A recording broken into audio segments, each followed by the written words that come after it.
Alright, I think we're going live finally. Hey everyone, it's Yggdrasiel and welcome back to another stream of The Pale Beyond. This is a game by Bellular Studios. We started playing on Monday, but I had to work 2 days in a row, and they're 12-hour shifts, so I was quite tired. So we're finally back in though, and it is good because I want to see what is going to happen next in this game. Like I said, I've only played this game on the beta before, but I think some things are already subtly different, and I'm quite curious to see what is going to be happening next over the next few weeks as we just get into this even more and more. So just to offer me one moment as I make sure everything is fine. I know there's no audio right now because the audio cuts when I'm tabbed away, but I think we're otherwise good to begin. So we will continue from where we left off. And I believe this was my most recent path.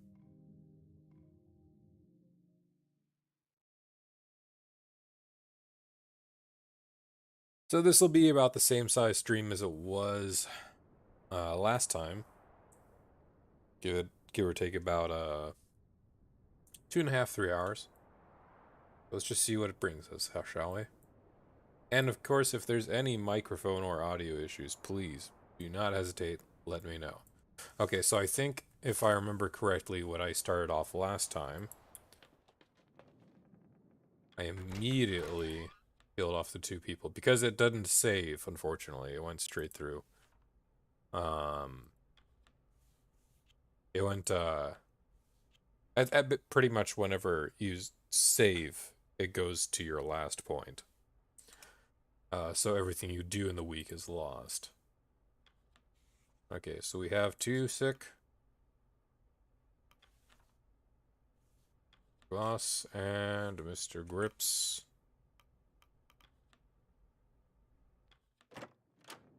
And then I wanted Kasha to check on our demoralized fella.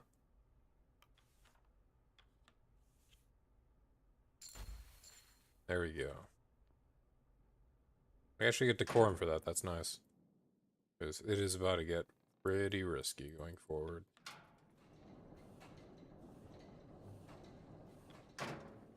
Okay. We're good on fuel, we're good on food. Let's take our tin before we forget. It looks spoiled though. Yeah, unfortunately. Are all these spoiled at this point? Yeah. We need to be careful with those spoiled rations. At least coal doesn't go bad.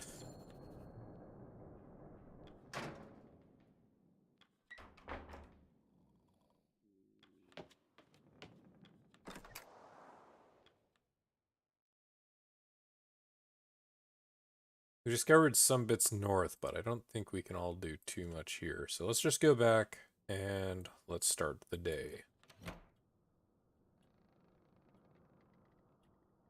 This could go very south though, so we'll see. Oh no, we don't. Just immediately went straight to some things. Okay. Alright, Cordell. And I think I remember some of the voices, but not all of them that I gave everyone on Monday, so forgive me if things are a bit off. Let's see. Oh, I alt-tabbed. That's annoying. Alright. I appreciate the assistance from the... Oh, yes, because we set up the dogloos for her. Alright. Cordell, I appreciate the assistance from the crew. Well, the dogs are an important factor in this expedition. I'm certain you and your kennel will repay us in kind. You need not worry about anything. You need not worry about that, Mr. Templeton. Again, thank you, Shaw. And grimly. Shaw, put a stop to those rumors going on about Hunt. That's simple. The sailors do seem to listen to you. Aye, you'll not be hearing them whispers again. Oh, yeah, okay, so he did it for us. No decorum loss on that, though. Thank goodness. Captain, I would find it wise to have a word with a journalist among our crew. For whatever reason, Hunt allowed for a photographer with no sailing experience to tail alongside this expedition. As it stands, Kasha Belford's record is what will stand the test of time when this expedition is spoken of, and it would seem that she has not made allies of the crew. Let's see. She doesn't seem the type to make enemies. Not with purpose, Sir Malus, Captain. The sailors of the crew are a private lot. They do not take kindly to the prying eyes of a landlubber, as they would say.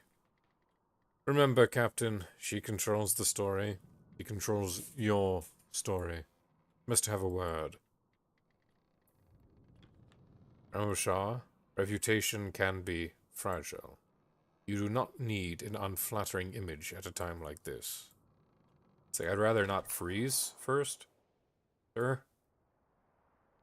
I think I should abandon ship at the end of this, though. Saying that, effing hell. What's it this time, Tucker? These bloody cigs aren't worth the shit I stepped in. You're the only man I know who can step in shit in the ice, mate. Ha! Bloody right. Cordell, nothing to say. Pet the dog. Go back out. Let's see what we can assign to chores and whatnot first. Enter the scientist storeroom. Gather research paper and journals. You gain decorum and research for expedition. Sure, why not?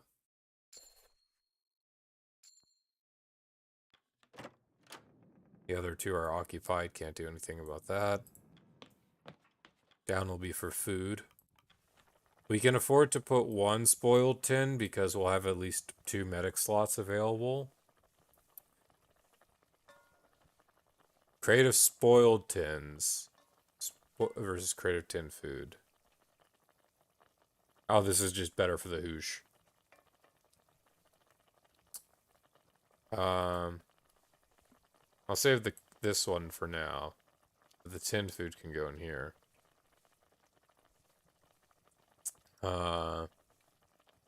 Yeah, just that for now. No other conversations really going on. All of these rooms were flooded previously, so let's just focus on getting as much coal as we can. We'll have these 3 fellas get as much coal as we can because we are going to probably be abandoning ship within the next week. Nothing going on here that we need to worry about. None of our crew is freezing.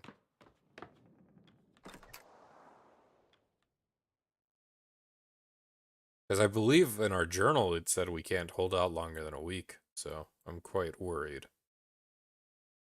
We'll send a scout this way. It's all just sardines and whatnot.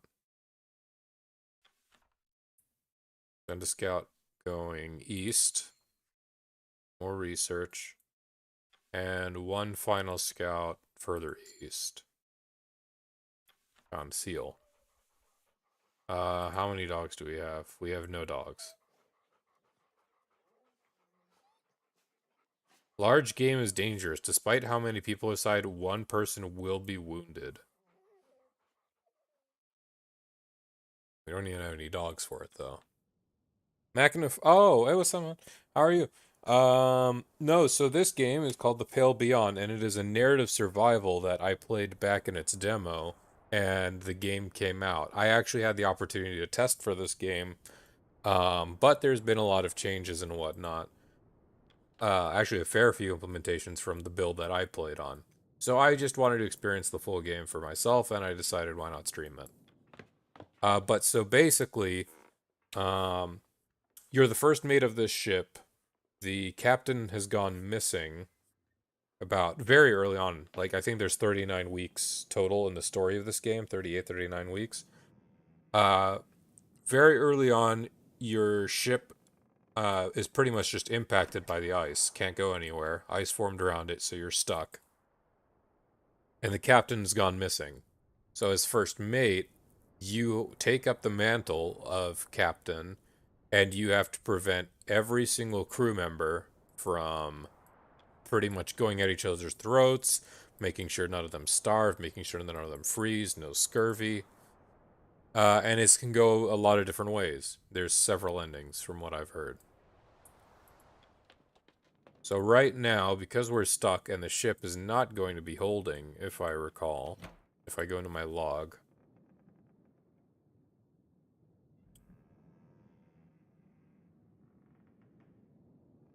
Last week it said they gave us a warning that the ship's not going to hold out, and already now it's like we can't afford anything. The lower level is flooded.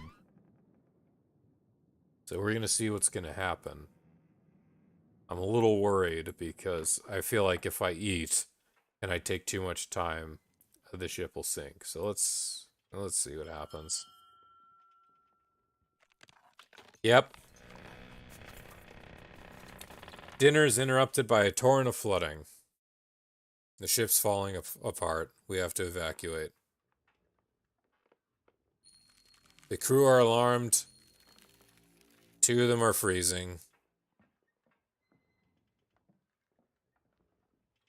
Frantic arguments break out. Some even now insist on staying on board. Some are demoralized. Most argue to take the furnace from the boiler and abandon the ship right now. So I got scuffed by this now. I shouldn't have withheld it. You ever get the feeling you're being watched, Shaw? Couldn't shake the feeling there was a pair of eyes on me while I was working here.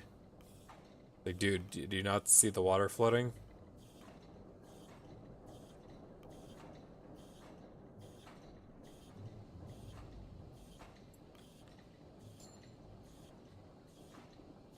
He did not like that. Okay, sorry for that. Abandon ship. We gotta take the furnace. The furnace is torn from the boiler. We're in and out then. Best tell the lads. We're moving out?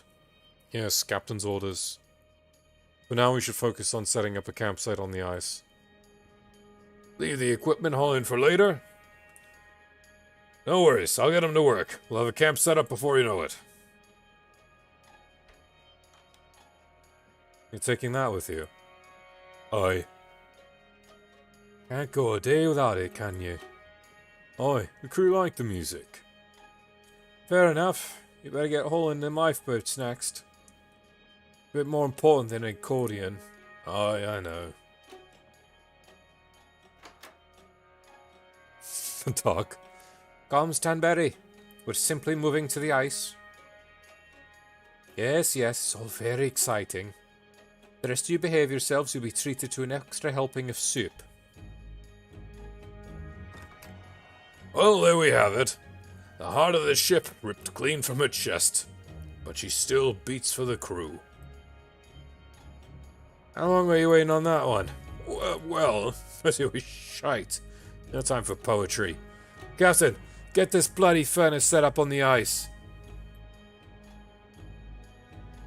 Make camp. Confirm your orders. The heart of the temperance. Set it down.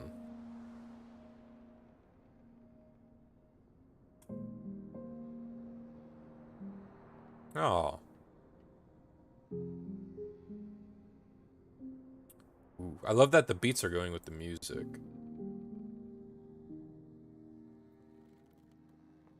Nutley. What are you doing up there? That's the last chance to get a shot like this. Isn't that dangerous? Don't worry, I've done it before. But don't tell the captain. Okay. There. Perfect. Farewell, Temperance.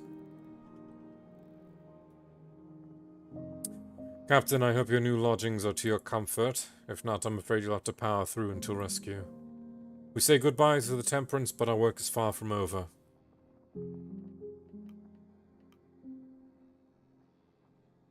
Nothing protect us from the ice now. That's to be expected. The Temperance could scarcely protect us for much longer. Oh good, we got his loyalty back. We've done well to already strip the lower decks of the ship. Perhaps the wildlife should be our next focus. Regardless, we need our wits about us. We stand alone against the ice now.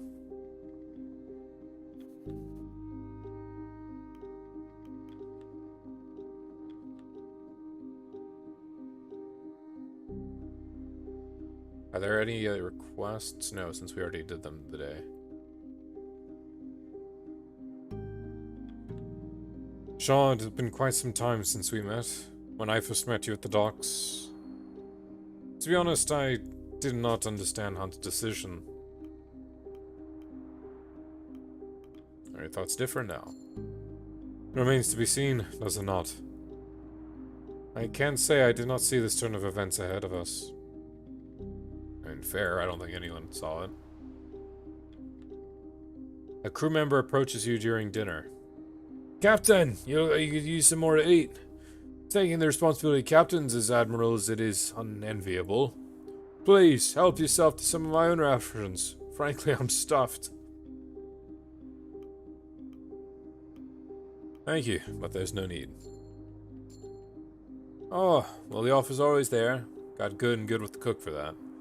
York III returns to the seated position as others in the crew look at them with an annoyed expression. It would appear that their attempt at gratifying command was unsuccessful. Good to see you don't hide away from the crew in the evenings, Shaw. I suppose you're more at home with our lot than you were back on land. Saltborn coming in again there. Been too long since I had the company of proper sea folk. They're loud and they're brash, but I can't imagine life without them. Husha's already fed from this morning, no need. You get your photo snapped by that photographer too. Aye. She's a landlubber for sure. Treating us like we're some novelty. Don't have a problem with it. Good conversation at least. I'd rather less good conversation out here. Hammond? Can't enter the furnace if I'm yabbing at you, night. Yes, it is evening. And there I was, face to face with a leopard seal. Dangerous creatures, can't be mistaken for your average seal. Natural hunters. Much faster on land than you'd expect. How'd you deal with it then? I was lucky I had my hunting shotgun at the ready. We were feasting on leopard seal that night. Of course, all the times the crew weren't filming. I'll pull the other one. It's true! How's other time we? Kurt continues to ramble on. It seems he'll be at this for some time. I like that he's, like, sporting up with the kid. I don't think we can do anything for Akasha. So they're still set up. We still have 2 members sick as well. Dr. Nutley. Mr. Templeton. I trust all is going well. Well, as well as can be. It was good to see Higgs make a recovery. All thanks to your expertise, I take it. Yeah, I tried my best. You should continue to do so. We wish not any further incidents. Good evening, Captain. Was there something you needed? If you need the latest medical report, I'll have it prepared soon.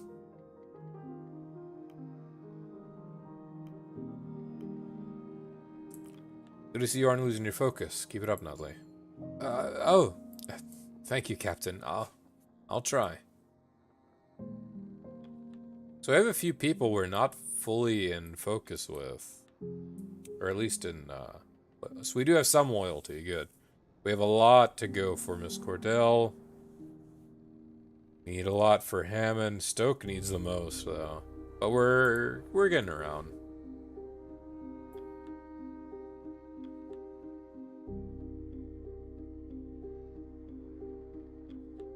Evening, Captain. There was a song that found itself stuck in my head earlier. The dogs were pleased when I began humming it. I fear I may have to make it a habit. Music reminds me of home. I take it the same for you. There is no home to be reminded of. I prefer to keep moving. Perhaps the ability to do so is what I miss. Alright, Gurnley. Been trying to come up with a new song. Something about seals, I'm thinking. Hard to think, though. Winds are too distracting. But I haven't had a new song in a while. Keep it light. I'm sure the crew would appreciate something jovial. Aye, that's the plan. Harder to think jovial out here, though. That's Mr. Kurt. You're not married, are you, Shaw? Take it from me, if you ever do find yourself wedded, it's never as easy as it look. What brought this on? Late evenings on the ice grant you quite a lot to look back on, and I've had a long life to look back on, Shaw. Fair enough. No sledding dogs, so we can't go anywhere. A photographer, Belford. What about her? Did she come snooping around your tent as well? Aye, I caught her prying a couple times. I can guess she, found nothing on you? No. No, she did not. We could all learn something from you, Tashi. Alright. Well, what do you have to say for yourself, Miss Belford? As you pass by, you see Kasha adjusting her camera as she stands, partially obscured as she finds the right angle for shots. As you step to her side, she raises her hand and looks at you. What are you taking photos of? The crew, of course. This is quite the unique situation we're in, and I want to capture the mood. Maybe I could place it beside our initial crew photos, compare and contrast. Oh, that's brilliant. You don't have to capture everything, you know. You can join the others if you wish. Kasha's eyes start to the crew, briefly lingering on the stature of Kurt, then back to you. I think I'm better off in the background, taking pictures from a distance. Intimidated? Of course not. Why would I be intimidated? Oh, is it really that obvious? It's simply that I followed his expeditions a lot as a child. So seeing him in person's odd. He doesn't bite, you know. He certainly barks, but quite loudly at that. But you're right, I'm just being nervous. It's more that up till now he's been an idea. Make any sense? He's just another person like you or I. Suppose so. Well, I'll leave you be. I'm still looking for the right shot. And I think that's all she wrote for right now. Not the way I would have liked to have ended this week. I wish I went off with my gut and we evacuated earlier, but it is what it is. This is going to be some heavy repercussions right now, though. I can't risk starvation because we have a lot of demoralized and we have to take care of the frostbitten. Plus, I think we're going to get one sick member, too. So I cannot go on starvation. Fuel will have to be that. It's a rough week, but we have to. Dogs arrested. Another week on the ice. Mr. Gloss was cured of scurvy. Grips was cured of malnourishment. Mr. Zack is no longer demoralized. Tucker has been oh, thank God. Two Johns is demoralized. Run's freezing has progressed to frostbite, so he's out of it. Gnome is demoralized. Aye, so we need to at least treat one person, and Kasha needs to help one of the demoralized.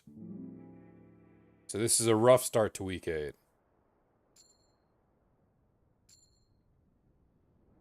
We lose some decorum for that as well. No one got sick from the spoiled food, thank goodness. Fuel's already low. What's on the menu this week?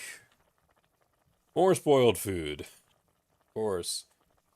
And throw in a little blubber there, why not? Sorry, Pengy.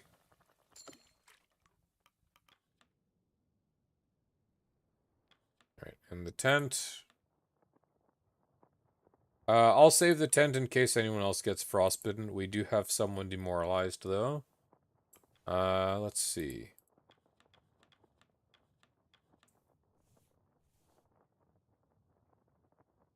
Yeah, whatever, gnomes. We only help one person at a time, unfortunately, for demoralization. But the demoralization didn't take as big a hit as I was expecting, so that's at least good. Scouting maps. Someone is gonna end up injured from this, but this would be very good meat. We'll send Tucker and Cavity.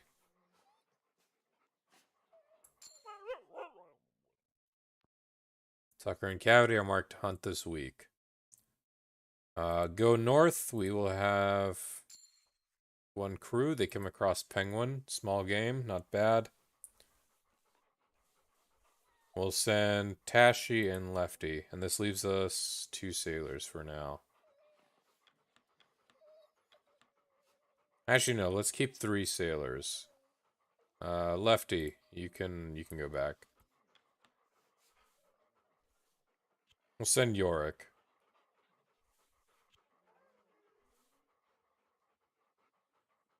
Oh, am I not able to because of the pets?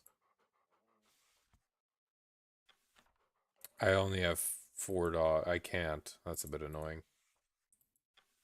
Okay, it'll have to be scouting then. More penguin. But now we have no dogs. Let's set the coal up. Needs fuel for the week. You got it. Well, you have some crab eater seal. Save the flares in case we need it. The coal will last the longest. We'll put in 2 pieces of timber and 1 coal. Let's do that.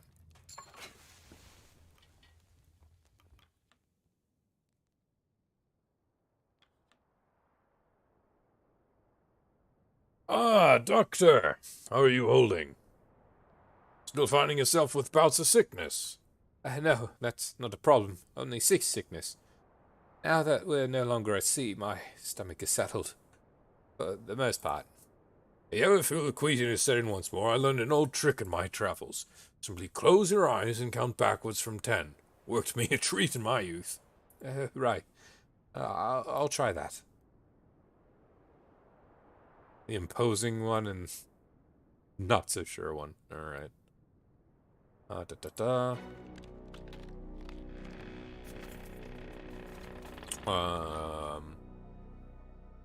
Is it sinking? Is it time? Continue to watch. This isn't going to damage the camp we currently have, will it, though? Oh, no, it's going under. Well, it's a good thing we abandoned last week. At the rate that thing's going.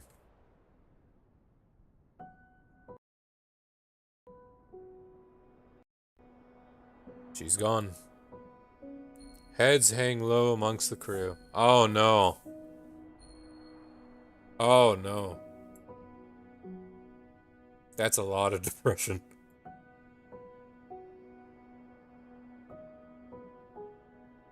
Ouch.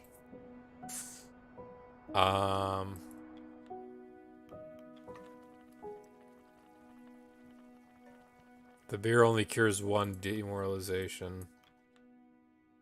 Maybe there's a way we can get it back with today's events.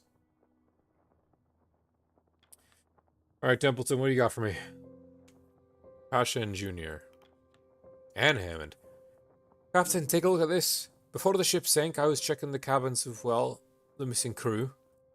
Seems they left a good amount of their belongings, a few books and the like. Not much for them now. I'd put them at the top of the list to burn for fuel. Can't do that. Yeah, we can. We're in need of as much fuel as we can find, Belford. You will need good reason to preserve them. These aren't simply novels the missing crew brought with them for leisure. They left their journals behind, their diaries. Logs of their life on the ship and before. It can't be burned. Captain, I request that I hold on to these journals for use in my report. I think the rest of the crew would appreciate the stories being preserved. I suppose the sailors would not take kindly to the burning the remains of their lost colleagues. Aye, but what else do we have? Not much else we can burn, is there?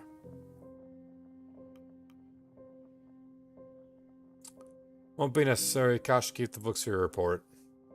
This will put me in further back with Hammond. Yeah. Better find someone else to burn then, Captain. Can't hold on to the bloody well everything. Thank you, Captain. I'll ensure their stories told. Well, we'll do that if we freeze to death. Alright, Junior, what do you got for me? Sure, I don't suppose you've been keeping track of the days. Of course I have. Well, you'll be pleased to know today's Imbolg. Not aware of such an occasion. I'm surprised you wouldn't recognize it. Just a major holiday. Sean knows well, I'm sure.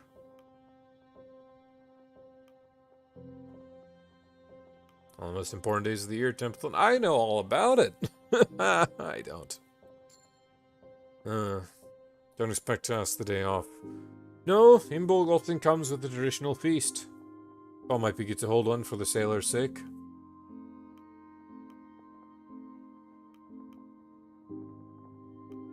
It's gonna cut our food, but it's gonna radically get our motivation back up, and we need some of that, our morale.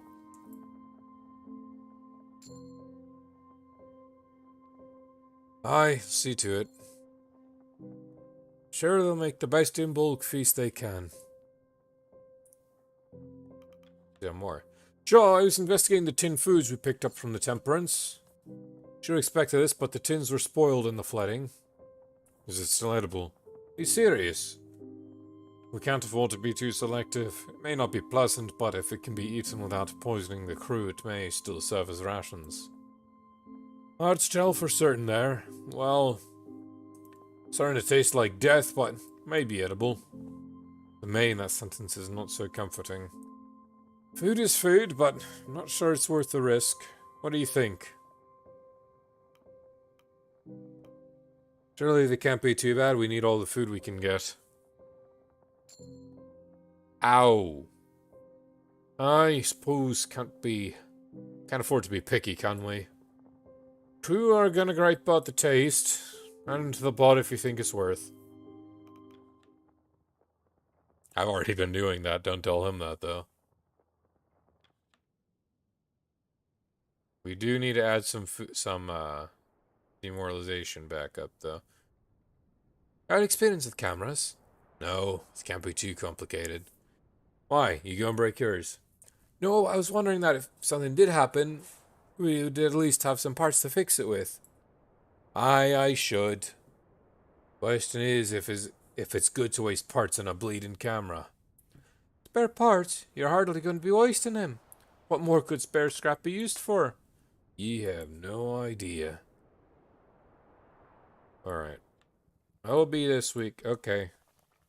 We need some demoralization cured to throw in one of these.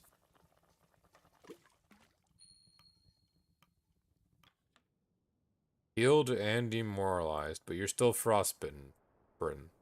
Frostbitten, excuse me. Anything going on with the dogs? No.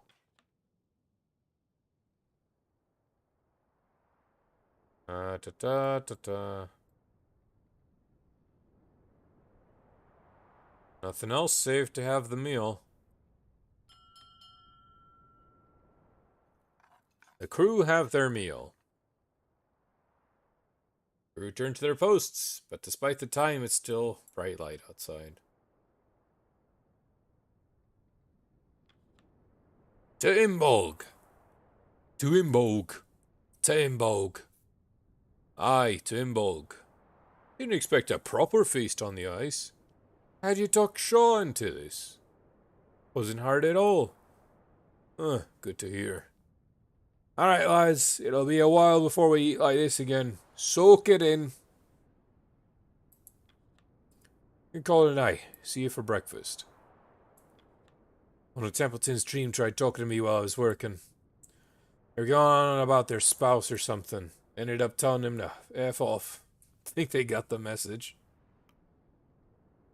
You have full permission to do so anytime your work's interrupted. It's true, he is the bleeding heart. Didn't need permission, but I knew you'd understand. Oh, was he mouthing off? Was Gloss the one mouthing off? Watching those young pups. Don't know how I had that much energy once. You're not alone there, friend. Hard to remember days I moved without this cane. Harder to remember having both eyes. They look like us one day. Well, let's hope not. At least not for Lefty's case. I keep losing. That's the one gripe I've had so far, and this was a thing in the beta as well. I just lose track of the mouse on the ice. I'm Mr. Time for the evening. I'll see you for the morning's requests. Fair enough. Oh, some dogs are out. At the kennels, you spot a pair of dogs and engaged in aggressive conflict. Teeth bared and snarling, the two snap at each other. Cordell's nowhere to be seen. At the kennel master's whip has been left aside, resting atop a crate. As you look on the fight begins to intensify. I find the kennel master. She's been pretty adamant about us not doing anything. You run to grab Cordell, you find her brewing the broth for the pack, and she quickly returns to the kennels upon your word. Dogs are still snapping at each other when she arrives. She simply shakes her head and turns to you. Nothing to be concerned with. At times the dogs will go for the throat of another, but this is merely play. Dogs are inherently hierarchical creatures. They will fight for dominance, sometimes to the death, but these dogs are merely putting a show of aggression for the others. Simple feed and they'll stop. She turns back to her kennel before briefly turning her attention back to you.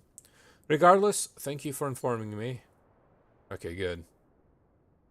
Okay. I really want to get on her good side, so that's at least good.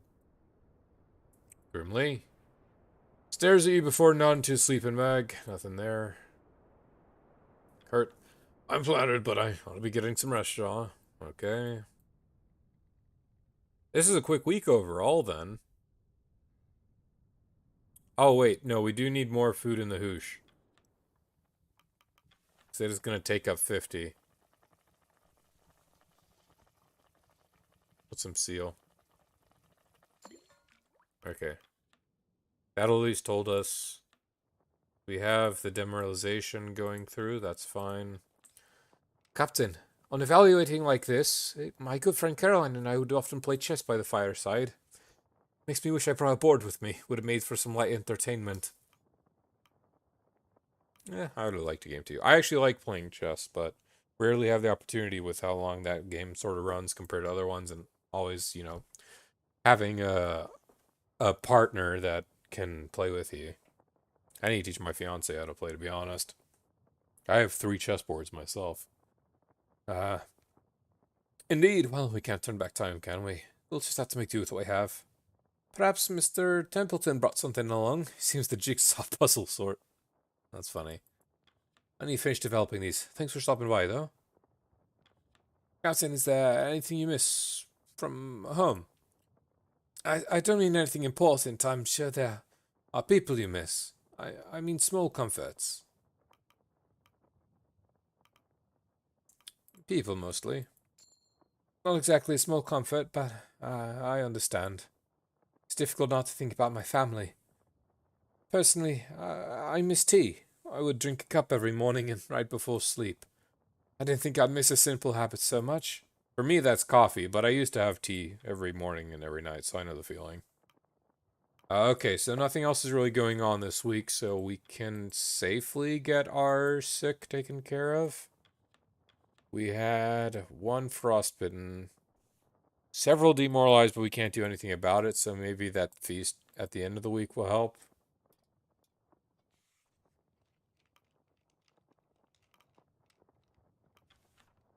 Oh, sweet. We can get all our scientists in on this, so this is going to have an instant cure for us later on.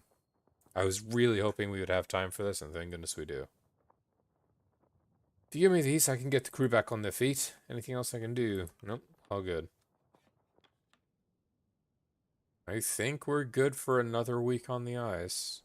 Let's find out. Wrong button, that's R, not T. There we are.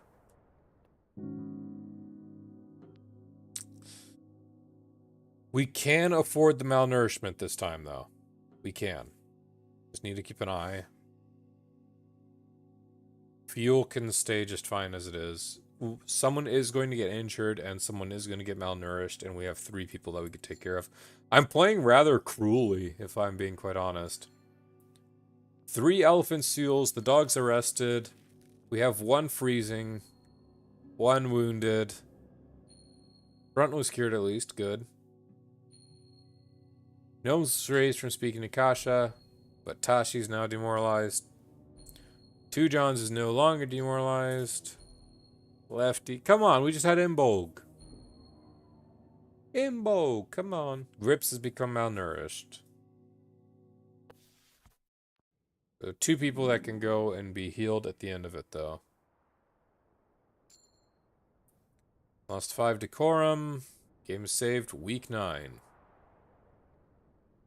We have an event going on here. Hammond.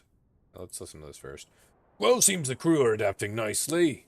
They're getting on with their jobs like clockwork. Feels like we're getting back on the open ocean again. You know we're in for the long haul. Well, I'll see to it they're keeping up the good work. And you see to it that you're entertained when the work is done. Hi. You're short on words, aren't you? Prefer to talk to music, eh? Sailor with the heart of a poet. Sure. Alright, get that hoosh up there.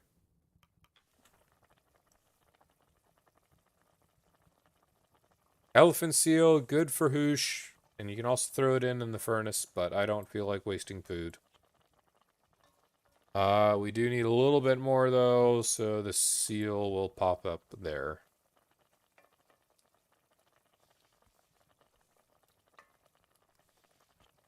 Yeah, that'll hold us. An event with Cordell. Captain, we've had our share during the hunting season, but that appears to be winding down. I wouldn't put my faith in there being an abundance of game in the coming weeks. Good to know. Well, let's send some crew out right now, then. We have several research nodes.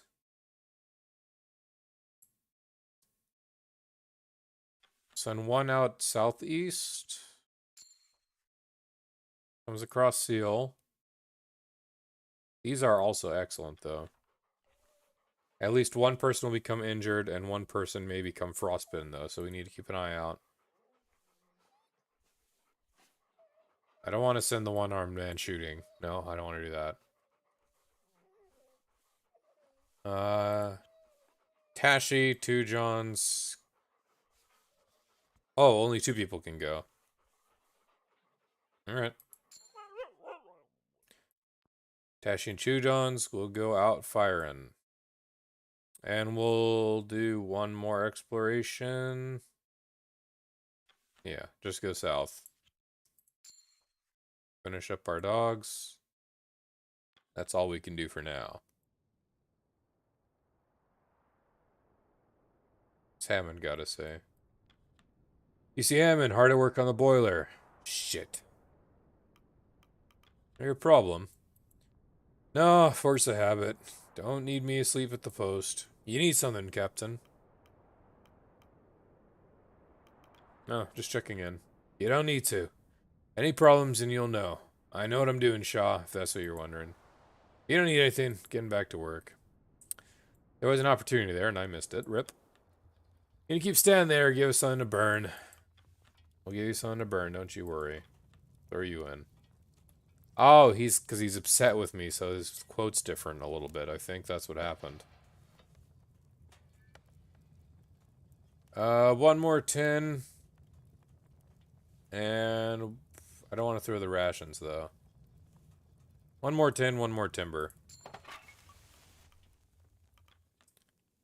We have some people kept aside, so let's see what Mr. Templeton would like us to do today. Nothing. Okay.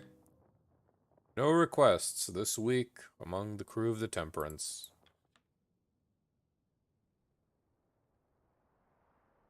Interesting. Anything going on in the med bay? Nope. Kasha! Kasha, Kasha, Kasha.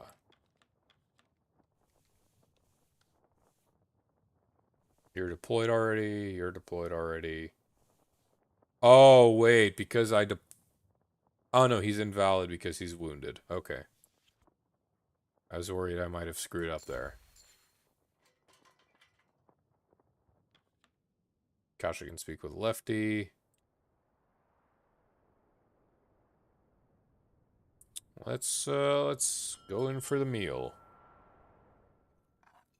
The crew have their meal, and it is still bright and white outside.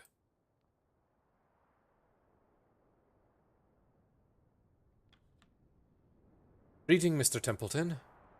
Yes, though it's difficult to find light. Do those your age still read, or has intellectualism passed us by? Well, I haven't read Chilling, or like yourself. Is that a collection, Mr. Templeton? It's a good read, nonetheless. He's reading horror right now?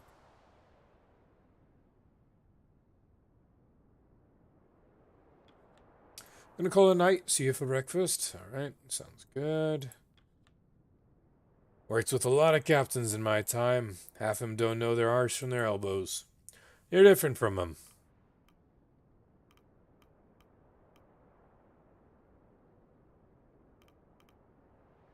You wanna work for a good one? No.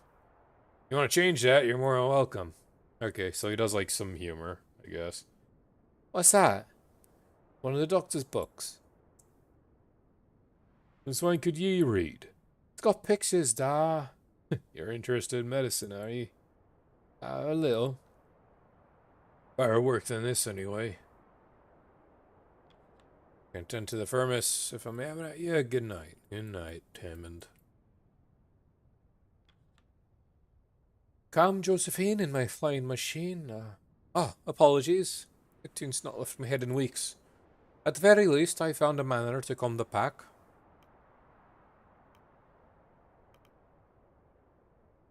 Calms the dog, then may that tune never leave your head. I've forgotten the melody to much else. It's a relief that I can retain something from before this expedition. Anything that can carry my mind from the ice. Yeah, and pet any dogs in a bit. There you go. Nothing else to do again this week, though, so let's go back to the med bay. We do have some discussions. Never mind. Wonder how my editor will find my report in its finished state. It was nightmare getting my plague story published. Only the Daily Appeal was willing to pick it up, and they were hardly the most reputable of papers.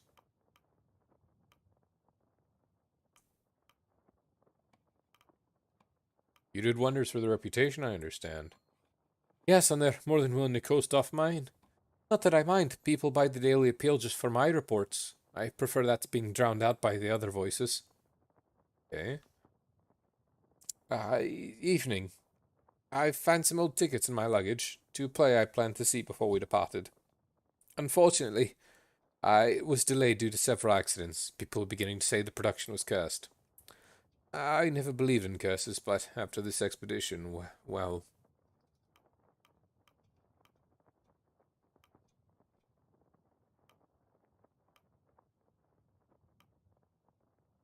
Jeez, why would anyone want to be rude? Come on. It's a game about survival, and then there's just a-hole ones. I wonder if there's just a route for being just a pure a-hole to everyone. What'll happen? I can't imagine that's the case, because you need moralization, like the demoralization. Or you need to have morale kept up.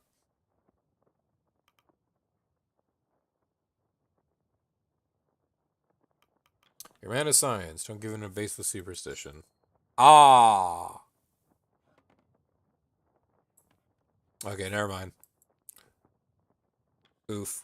That's gonna be rough to get them back into. Shit. We got one injured. We got one malnourished. That's all I can really do. And with no scientists being used, we can craft another med comfort.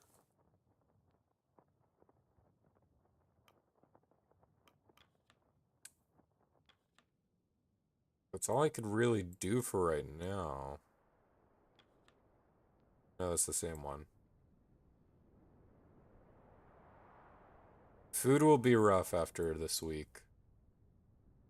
Unless something happens.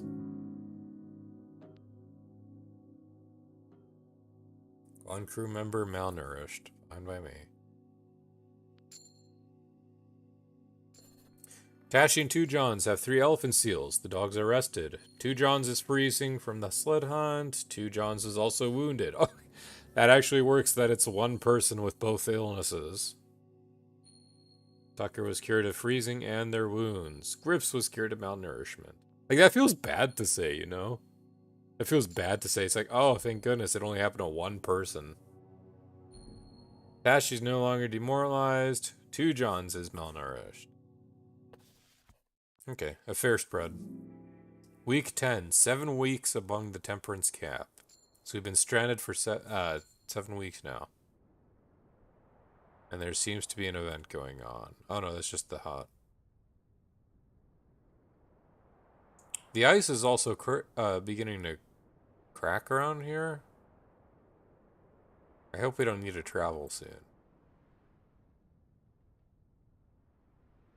Let's get everything up in order first. Bull goes in, we stay alive. I got you, buddy.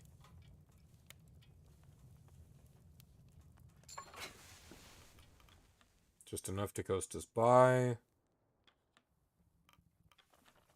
We have quite a bit of elephant seal now. And one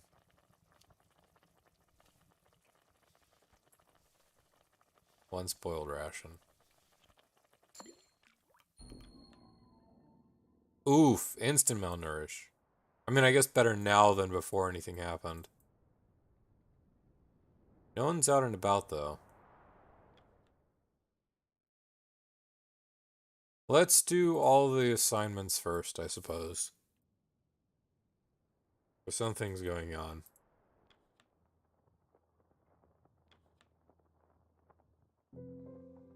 Okay. Hammond. Days are getting darker, Captain. Crew's been asking about using more oil to fuel the lamps. I told him to piss off, but I figured I should ask you. Lamplight's not an unreasonable request. That's oil for the boiler. It's more important than making dinner brighter. It also makes it easier to do that work, Mr. Hammond. Aye, it was the Captain's decision.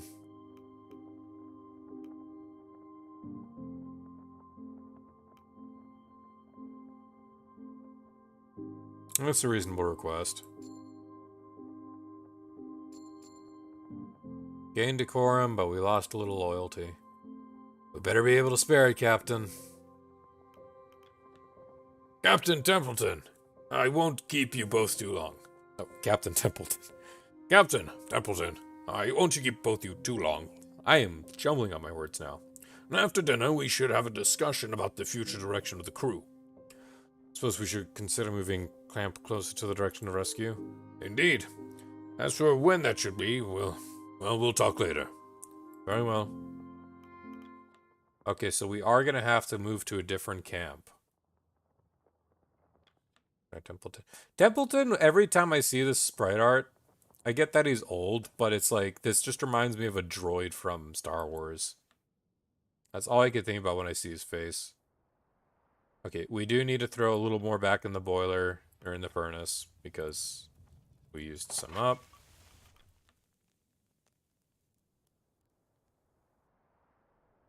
Where is Miss Belford? I cannot find her. Let's have a meal and then do the rest of our assignments, I suppose. Crew have their meal. Still bright. Still bright. Burton Templeton. You wish to speak with us, Kurt? Indeed I did. You ever notice anything about the ground beneath our feet, Captain? It's not about to give way, is it? Not immediately, no. We are looking at the early stages of the ice breaking apart. If we don't want to join the dear old Temperance, we'll need to be moving out within the week. That's so. If we start packing from tomorrow, we'll be safe to move on at the beginning of the next week. Any longer than that, and we'll be dipping our toes in the water. Well, it is inevitable. We should keep constant movement. Even ignoring the changing ice, our rescue vessel will not be searching for us here. We leave in a week. Sounds fair. I will, Captain. To stay is death, so we're moving on. Thank you, Cat. Have a good evening, Templeton, Captain. There's more discussion. We have to move camp within 1 week. Aye. Oh, it's with Hammond now. I didn't notice. Aye, we wait around here any longer, we'll be swallowed up. Captain Shaw's been cautious. Was still at the march of the arrival. Was still set to match the arrival of rescue. Aye, let's not waste any more bloody time. Boiler can't last forever. Just faded right out. Alright, what do you got for me, Junior? Gonna call it a night, see you for... Okay, nothing. Okay, boiler and hoosh is fine. Can't tend to the furnace. No, we're all good. Kurt and the doctor. Doctor, you seem worse for wear this evening. Sorry, I've not had much sleep lately. Something disturbing your rest. Just, bad dreams. A shame, a shame. Get rest early, Arthur. I'll inform you if an emergency rises. Oh. Thank you, Cat. You can thank me with a good night's sleep.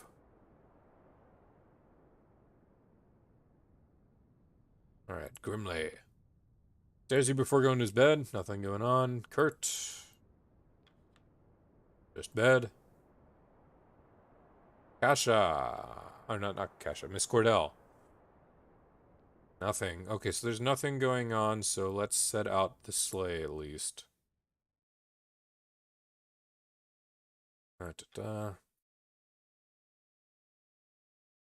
This will give us decorum and more research. We have 2 med supplies, so I feel comfortable letting them out. I hope that doesn't mean we're going to have a lot of frostbite next week, though. You can go...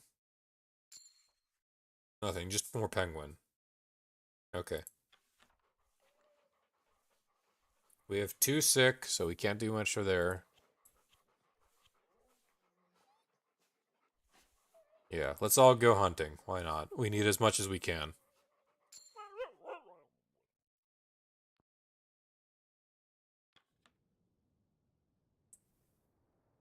Okay, so that takes care of everything that we can do for right now. No one's demoralized. But this might get us some morale back up anyway. Yorick, you can go up. Research decorum goes up, great. Captain, the sailor folk among the crew seem, resistant to my report. Saltborn people are rather private about their culture, especially when someone like myself is asking. I'm wondering, is my report invasive? Am I taking advantage? You know their ways, Captain. I'm sure you understand.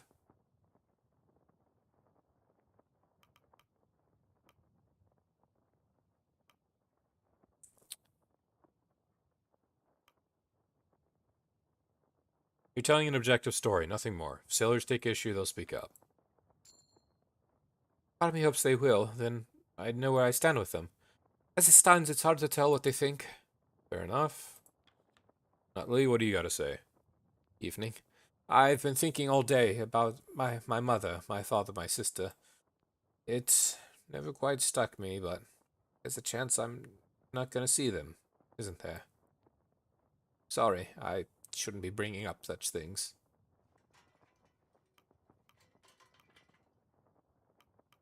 It's okay to be worried. Okay, good. We got his motivation. We got him back.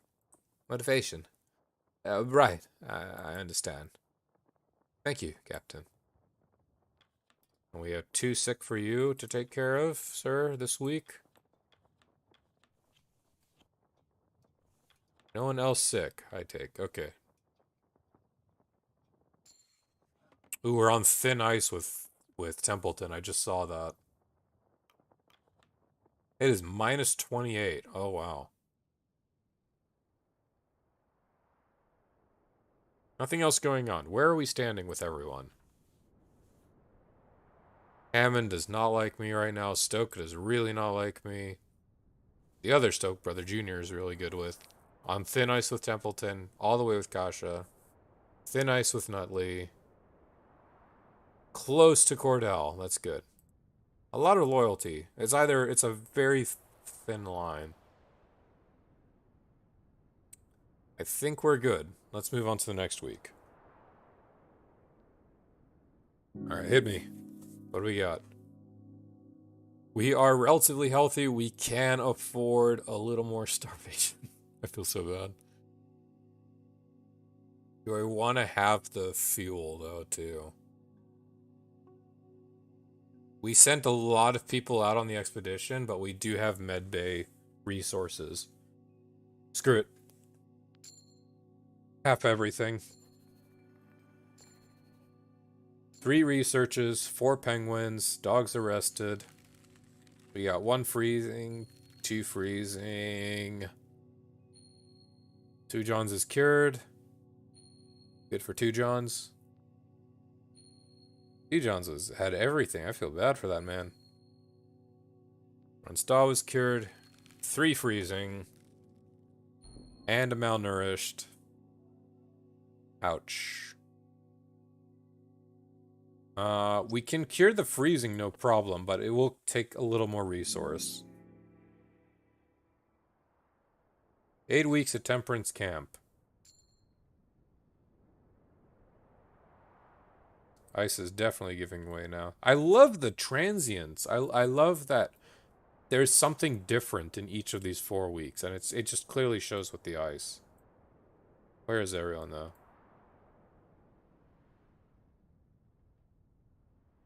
Oh, okay, we make way. Move to the next camp. After a hard morning dragging the boats, the crew come across deeper snow ahead. Captain, the snow on the ice is getting deeper. We need to find a better place before dragging the whole crew through it. I'll be happy to take the reins. Must we leave that to one of your scouts, Mr. Darling? The ice behind us is encroaching. We needn't lag behind a man with a cane. Old limp's not that bad, Templeton. It's bad enough. Time is of the essence. Ah, very well. Can't go wrong with my team anyway. Any one of them are capable of finding the path in the ice. Captain, if you want to judge the course yourself, you should go with them. Ill-advised, we don't know what lies ahead. Best not to take unnecessary risks. No, Kurt's right. I'll go with them. Lost Templeton's loyalty. Ouch. I go with them. We go.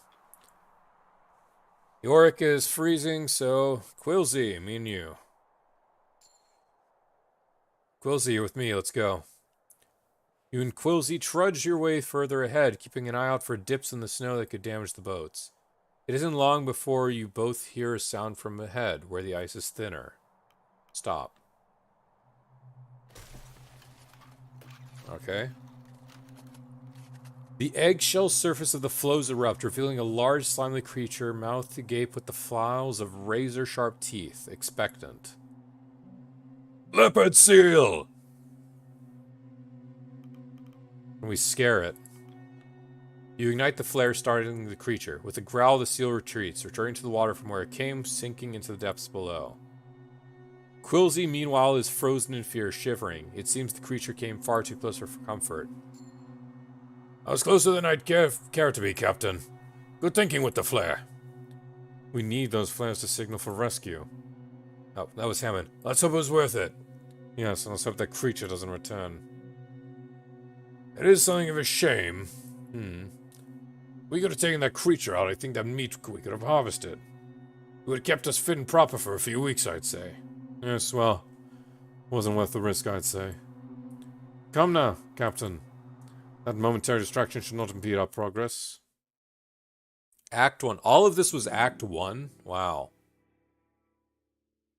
Week 12. 1 week at second camp. Captain Shaw. Personal log. A new camp has been erected on the ice floe. The prospect of land still far from here. The crew were ambushed by a leopard seal whilst moving camp. I was fortunate that we all managed to escape with our lives.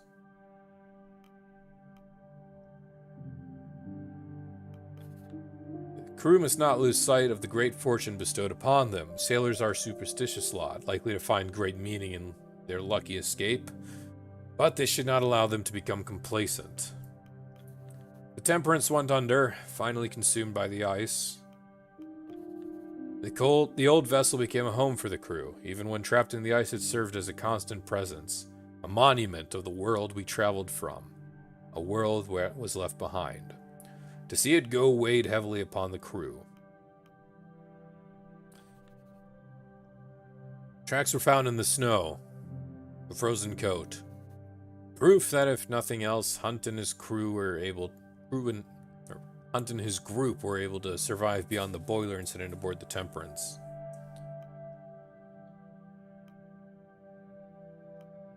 I have to commend Hunt. He proves himself to be a man of many surprises. To have made it as far as he had it almost fills the crew with hope in regards to their own chances. If Hunt and his band of deserters were able to carry on against the elements, then that'd be enough truth for the rest of the crew in turn. By all estimates, it appears that summer has arrived on the ice, a prime occasion for hunting and a comparable respite from the truly freezing temperatures, the worst of which are yet to come. With the arrival of summer is the promise of winter. We mustn't lose sight ahead. The long night winter will prove ahead the greatest challenge to the crew. Crew must be ready, lest they be torn apart by an unlivable temperature, a lack of food, and the harsh, cutting blizzards yet to come. Signing off.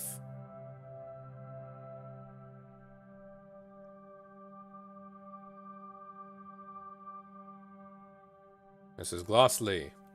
That beast was quite the specimen. I wonder if it'll encounter another of its kind. We don't have anyone demoralized, so it's not worth talking to Kasha. We have 3 sick, though. Keep her lit, Captain. Beat up that furnace. Well, that we shall. We have 3 freezing. Let's get them up.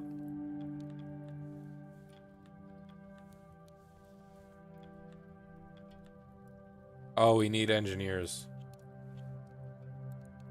So this will cure 2 people. Got it. Oh, and it didn't consume any fuel.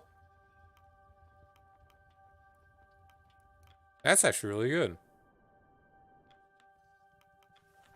Fade the hoosh.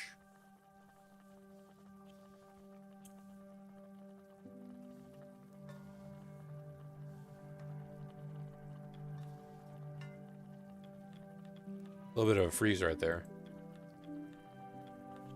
1 penguin. 1 spoiled crate. That'll hold. We got 1 sick though. Oof. Let's throw 1 more penguin in there so we're above 50. Since that's been the rough point. Captain. Close one yesterday, wasn't it? Let's hope there aren't any more beasties looking out for making a dinner of us.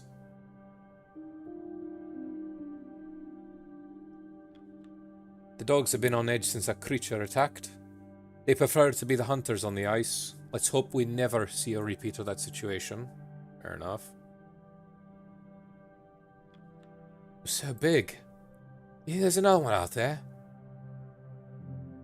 I hope not. I think it wasn't the beta. No, it was when I tested. I actually came across that beast and it killed one of the crew. So I'm glad there was no repeat of that. We can go sledding. New territory entirely. Alright, what do we got? Let's go north. North, we come across penguins. What about going east? Quilzy. More penguins. Okay. So we have 2 sick and we have 1 freezing, so those will be our med bay for the week. Keep our scientists in reserve.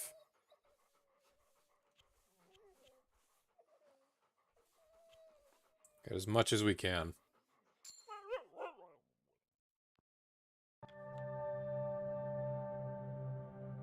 And let's take report with who else we have left. Templeton. Captain! This territory of ice we find ourselves on, it would seem we have our pick of the litter. The ice is teeming with life, life that's never been encountered unlike in the past. We'll be able to hunt to our heart's content. It would seem wise to spend a good deal of time here. It would seem that way, however. We will not be able to stay here forever. Kurt has left me his assessment of the coming dangers. The ice is not stable. Put simply, we have dead ice encroaching behind us, and the risk of a pressure ridge bubbling up and forming ahead of us.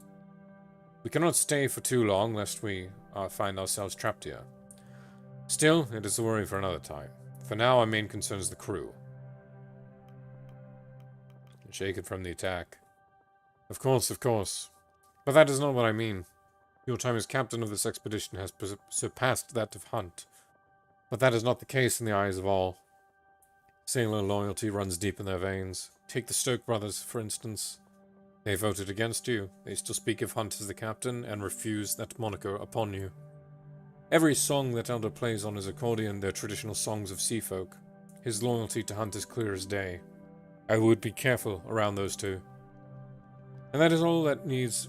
All that is needed is one insubordinate with enough pull to lead the crew astray. Duly noted, Templeton. I will be careful. Got his loyalty back. Excellent. Simply stating what we should look out for. Regardless, you have some requests to deal with. They're waiting outside. What do we got? Cordell and Mr. Gloss. Captain Shaw? The area is teeming with life. Naive life at that. The creatures never seen humans before. They don't even know to run. Some will even approach out of curiosity. In my opinion, we should be engaging in hunts as often as possible while we can. Agreed. Thank you, Cordell. Cordell exits. Mr. Gloss. Captain, I have this bottle of wine in my personal stores. My wife and I plan to enjoy it on our trip home, but it seems that's much further out than we first believed. So we thought, why not share it with the crew? Ring in the new camp proper.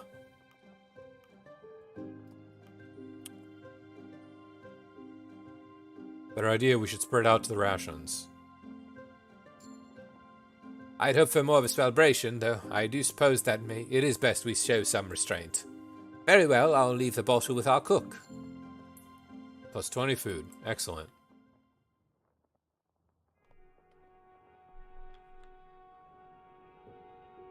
Some conversation out on the ice. You just waking now? Couldn't sleep. Scared of another seal attack, eh? Aye. Well, at least you're honest about it.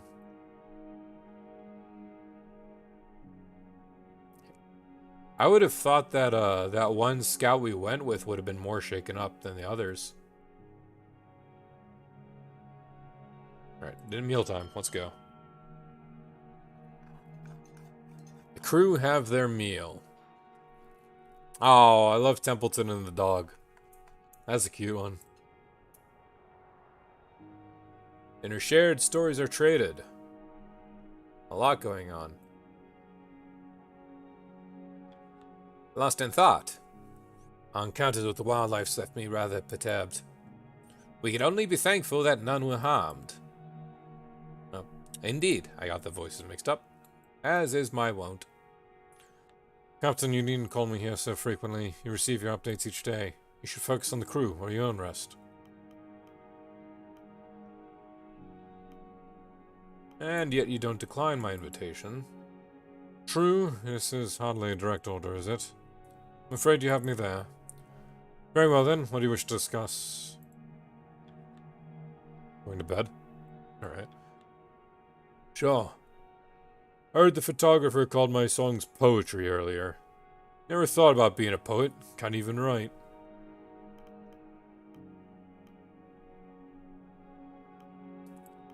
That's the best way to go about it. Music and poetry are similar. You can see the comparison, can you?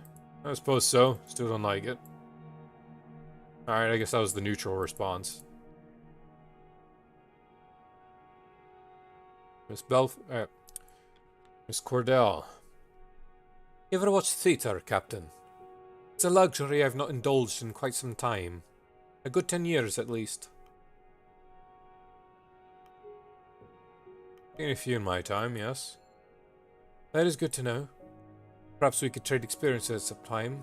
enjoying the craft of the theatre. It's quite the escape, Captain. A shame it is a luxury we cannot carry with us on the ice.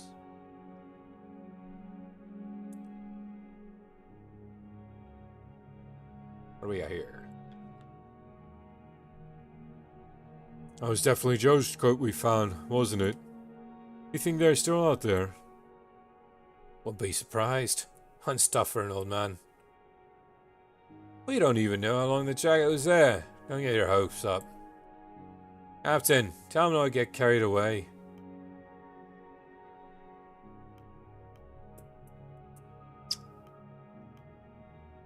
Survived this long, why couldn't they? Oh, even Shaw thinks so. Don't encourage him. Ah, that jacket means something. Could mean Joe froze. Well, don't you have a sunny disposition? I'm being realistic. Okay. I cannot pin Grimly for the life of me. Oh, what the heck? Timmy, don't be wandering off. I'm fine, Da. Stay close to me. You don't know what's out there. I said I'm fine. I hope the kid doesn't wander off on his own at some point. We make our way towards the main camp, approaching Kurt as he speaks to Nutley. Well, it's not that I find use in it. I understand. I know the struggles of having so much pressure put on you at a young age. So you're saying you were nervous when you were my age? No, of course not. I was a 6'5" hooker in rugby. But, of course, I can empathize. You approach, and you notice Kasha following behind you, a few steps back with some hesitation. Kurt's eyes catch you, and he calls the both of you over. Ah, Captain Shaw. I was just helping a good doctor. First trip on the ice left him shaken, and I'm set to calm his spirits.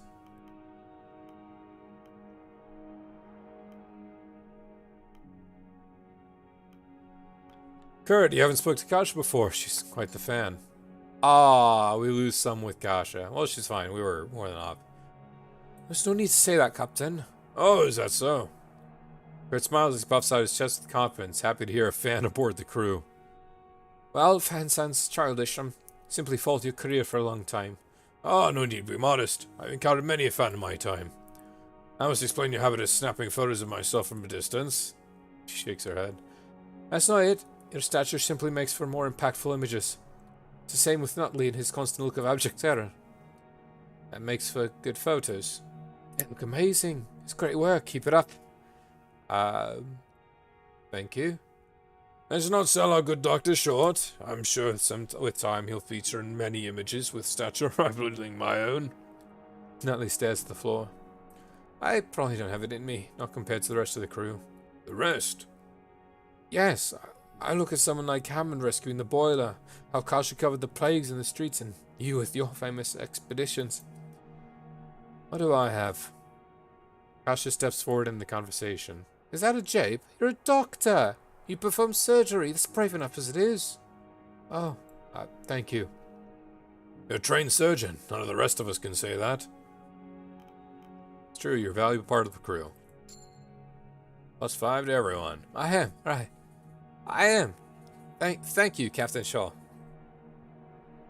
Alright, well, we're all doing a good job of pulling our weight around here. Now he returns to his tent as Kurt begins to share stories of the campsite with Kasha. The young journalist is keenly taking notes.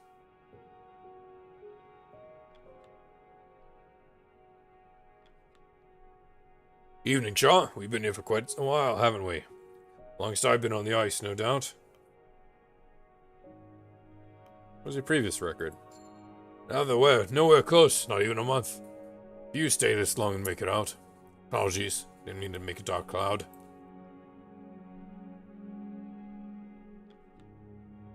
You look a bit shaken, Chief. Worried about another attack from some beastie? Aye.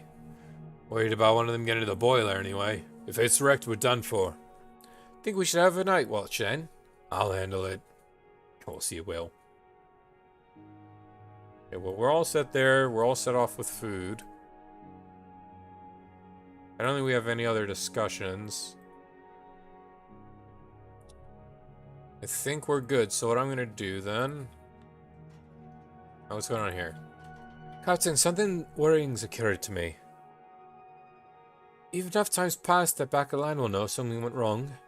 Parents are optimists, but they've no doubt done their research on expeditions as this.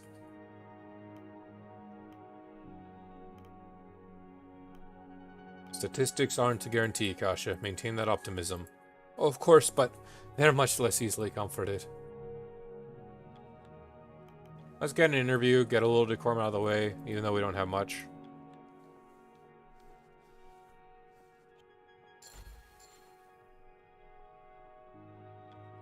Captain, I realize something. Enough time's passed now. My family, they'll know it went wrong. My father must be mortified. My mother... I can't even imagine how worried she must be.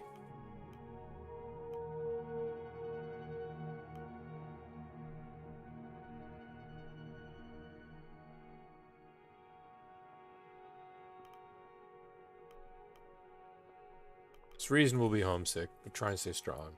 I will. But I admit my stomach turns to think about it. Anything I can do for the crew? We got 3 people.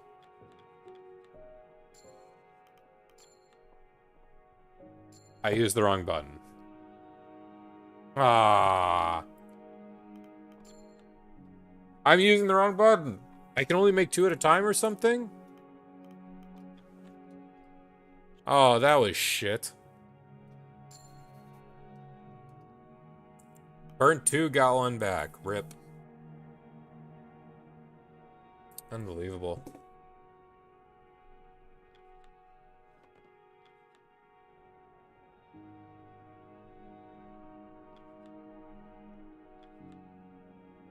Let's just leave it at this. I am going to take just a few minutes, have a little quick snack, have some water. I will be back.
Alright. Sorry for the lengthy walk back, but I have a meal right now. So I'm just going to quickly hide my camera while I nosh. I apologize. Whatever. I don't need to hide it. I don't want to cause any issues. My camera's been funky. Let's see what we got.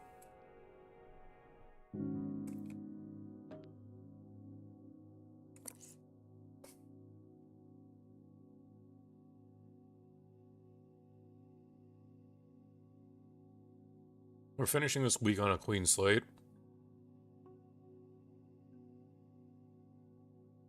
We're already going to be having at least one person sick. And we did send a few people out for sledding. Let's keep it as is. Also, this is really cold. Wow. Negative 30 degrees. I'm freezing and it's like 60 in the room. 60 degrees Fahrenheit, of course. 5 penguins, 1 freezing. 2 freezing.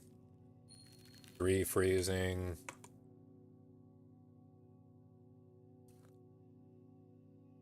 That's it. Not bad.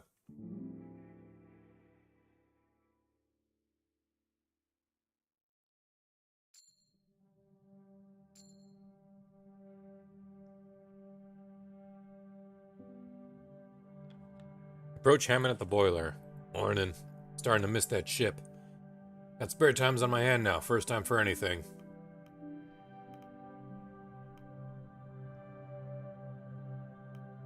I'm sure you'll find something to do. Aye. Spare time is a poison. You want to avoid it when you can. I wish I could have some spare time, personally. I'd love to draw again right now, to be honest. We already have 3 sick, but we could just assign some heaters. I'll do the request tent in a little bit. Let's get that boiler running. Our last timber. And 1 coal.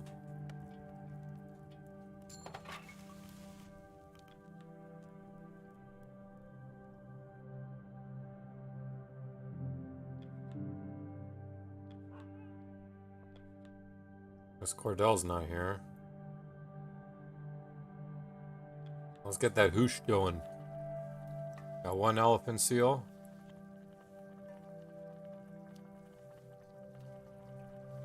And let's put 2 penguins. Oh, no, I don't want to put the...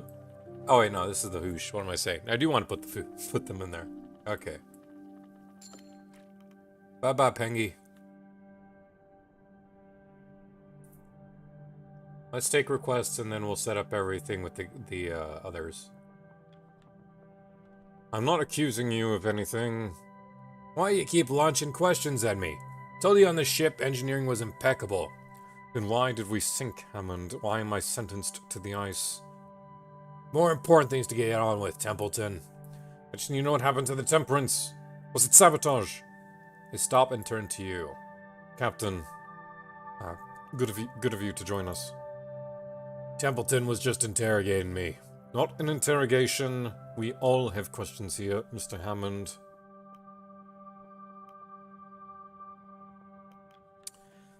Tell me, who's paying for this madness? That's a bloody good question. The scientist frowns. Does Shaw not even know who the benefactor is? Templeton looks between the two of you and considers the moment. The scientist scans the room before moving to pick up a food tin from the corner. He lifts the tin and throws it towards you. Inspect. Appleton Tinning Company. Tinned fresh peaches. Consume within 3 days of opening. You serious? That's who's paying for this. We might die in the middle of fucking nowhere for a tin food company, Shaw. They have additional investments.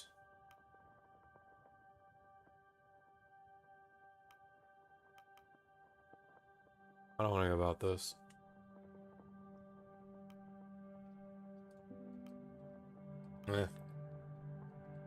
It's no matter anyway. Money is good. This changes nothing about the mission.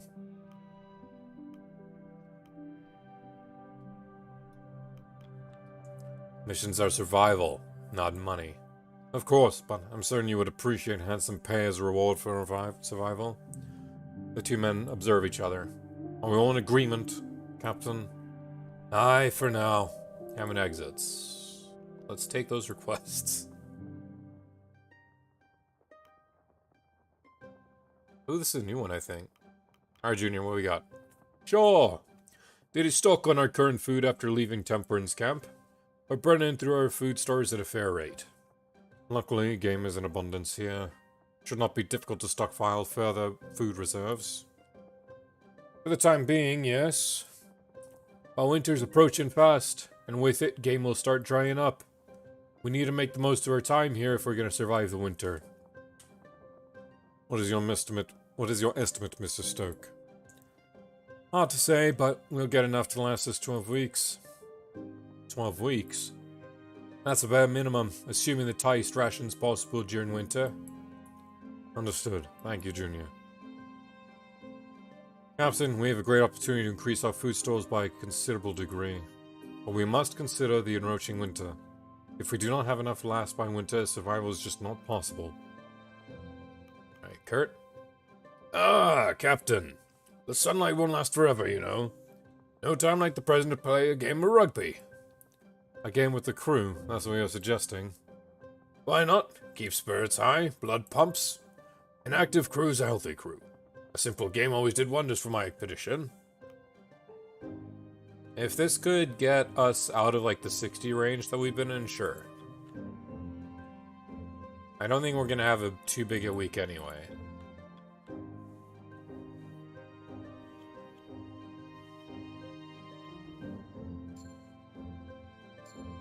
Plus 10 loyalty, plus 6 decorum on that. Guys like this don't come often, Captain. Sound good? Sure. Notice something? Crew go into the interviews with the photographer all shaken, but they're always feeling better when they come out. It seems speaking with Belford helps alleviate some of the stress and trauma. Aye, thought you should know. Well, Captain, you should continue to send any shaken crew away. That's what I've been doing. That's what's been working. Captain, perhaps you may have noticed some discontent among the crew. Sideways glances and the like. Yes, why? You may thank the Elder Stoke for that. Perhaps you should listen to what he's been playing as of late for the crew. Songs of disrespect, songs of mutiny. He seems intent to sow distrust over you and the crew. He's becoming a problem.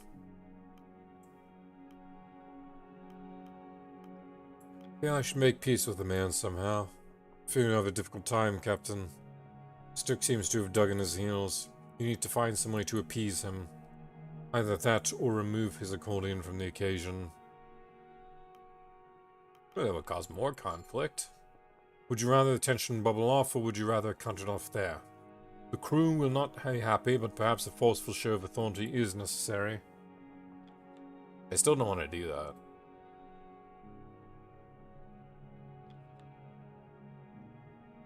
It's better when you're not lugging equipment off a ship, don't you think? And you're one of the young ones.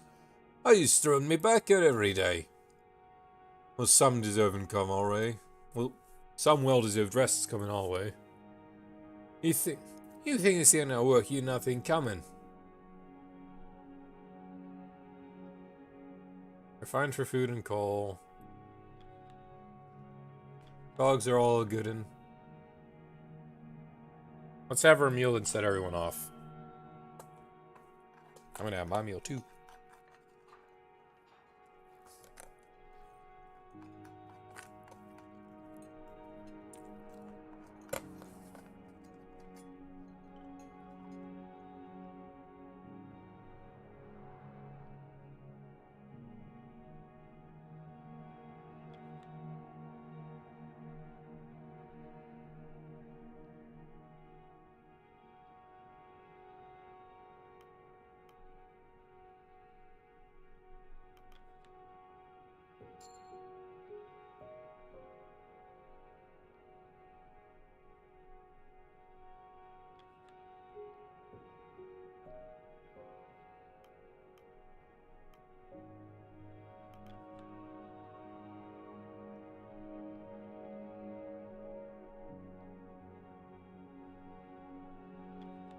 Captain, something's occurred to me. I know startling little of your life. You invited me here several times now, and I've given little thought to asking about your own affairs. Staggering lack of etiquette, wouldn't you agree?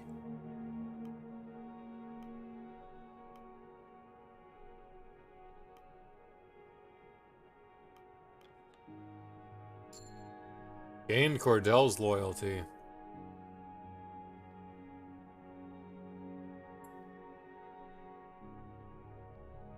There we go. Alright, Kurt, what about you? Shaw, do you look at me? You look at me as an old man. Don't mistake me. I know I'm getting up there in years. But I'm a father, not a grandfather.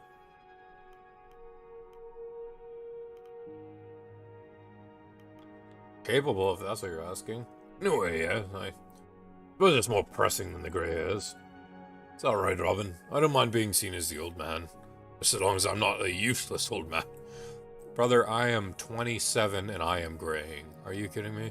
What's going on in this area, though?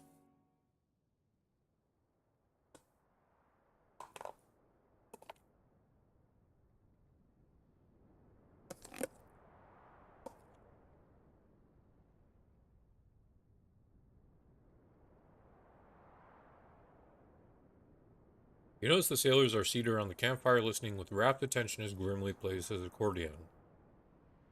As he continues to play, the crew join in on the song.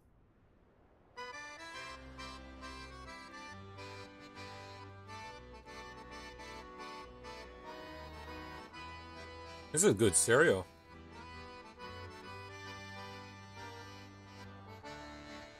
Captain has a frozen arse, hard as rock, no thawing soon.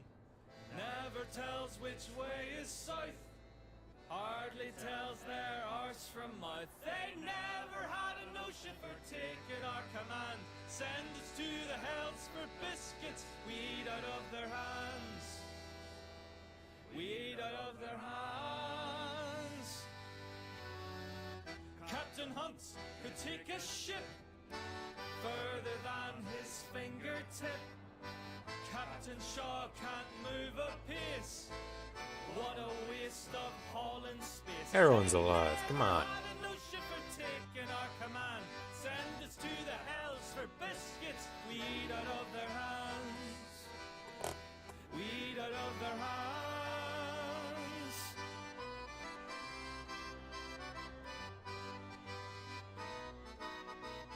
Is there a second verse, or is it just going to repeat now?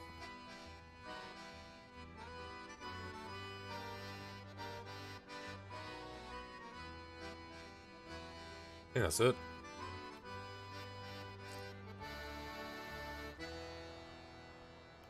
Oh, that's it. Laugh it off.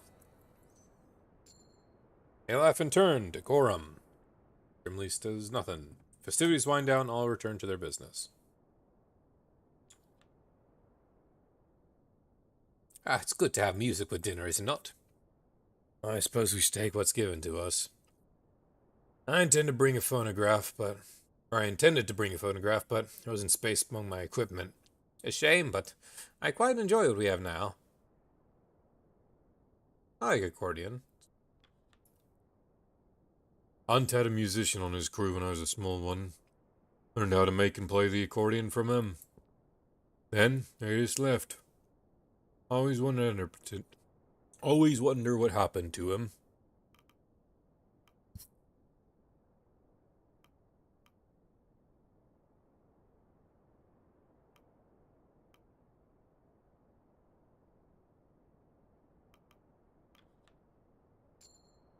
Hard music. You would have wanted to do right then. Sounds good. Overheard some crew talking about how they missed proper food back on land. Ungrateful bastard. Should have smacked them. Huh. Can't blame him though. He's been going quite a while.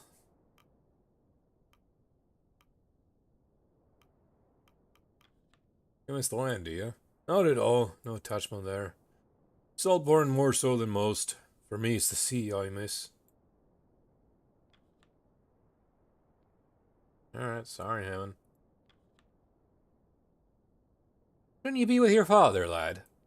I'm grown enough. I thought the same at your age. Aye, Aye, a long time ago. Heh. Consider yourself lucky someone's taking care of you, lad. What's going on here? Captain, you any children of your own? Why'd you ask? Most crew don't know what it's like. Fair enough. Okay, I guess I can set chores up. Check out west. And let's... No, let's not go south.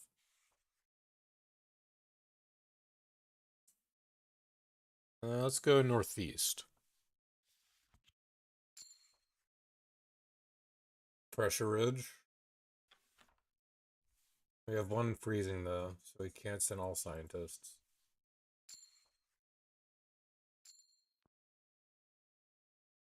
And now we'll go south. So I had to play around with the dogs. Alpha and Seal, next week.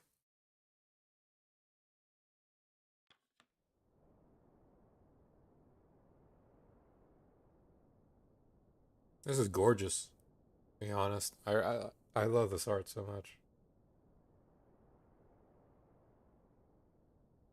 There's fine detail in it everywhere too. And it changes little by little each week. I can't get over that enough. Okay, let's go to the med camp. Captain, I was playing with Cordell's dogs earlier. I think when I return home, I'm gonna get myself a pet. Not a dog, though. Maybe an exotic bird, like a parrot. Why a parrot? Pet that can hold a conversation? What's not to like? Then again, maybe it'll be too much to handle. I should keep it simple. A duck. Captain, I've made friends with the crew. Pasha, Kurt, Junior, they've all treated me with kindness since I arrived. Sorry, I just had to say that out loud to someone. I suppose it sounds awfully childish to brag about, doesn't it? I'm happy for you. Ah, thank you, Captain. I'm just happy I could admit something like that. It's kind of you to listen. Sounds good, sounds good. Let's really hit that morale up. Gnomes.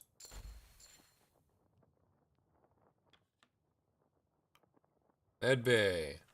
Let's get those cold butts warm.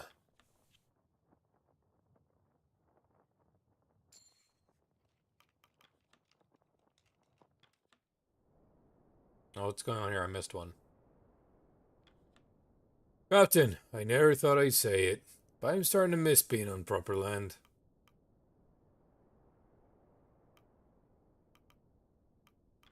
More drink back there. Ha! Does got that going for it. A lot of bad memories back on land. Okay, I think that was like a little confusing, Jape. I think that's what was going on there. Um, let's throw one more in the coal for today. For this week, I mean.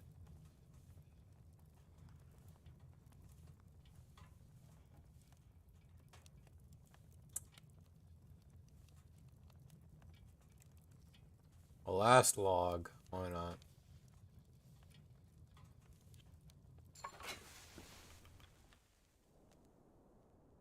We'll last a bit yet. What do we got?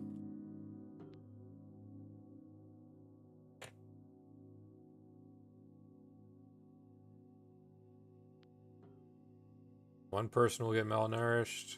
One person is gonna freeze.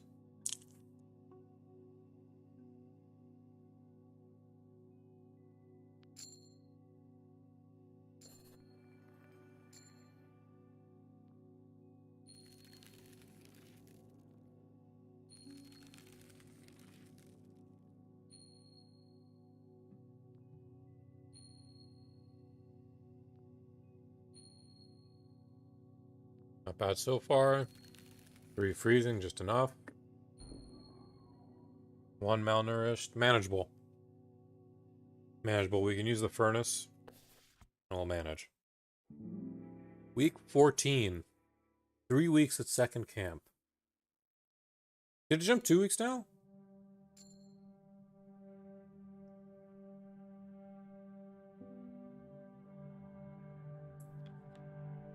Morning, Captain.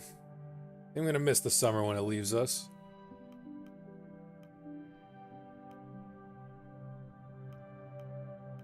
How's that? Winter means colder. Colder means having to waste more fuel on this thing. Not looking forward to that, let me tell you. Get that whoosh.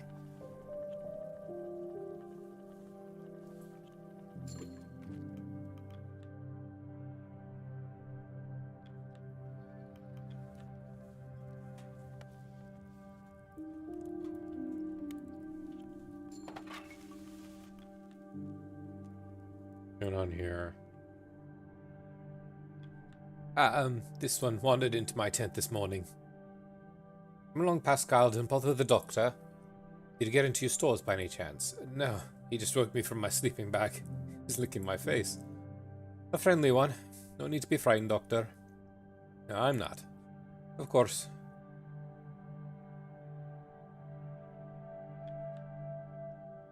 You know, Richard, I much prefer a hearty dinner of wild game to what we had before. Never could stomach those tinned rations, least of all the peaches. Is that so?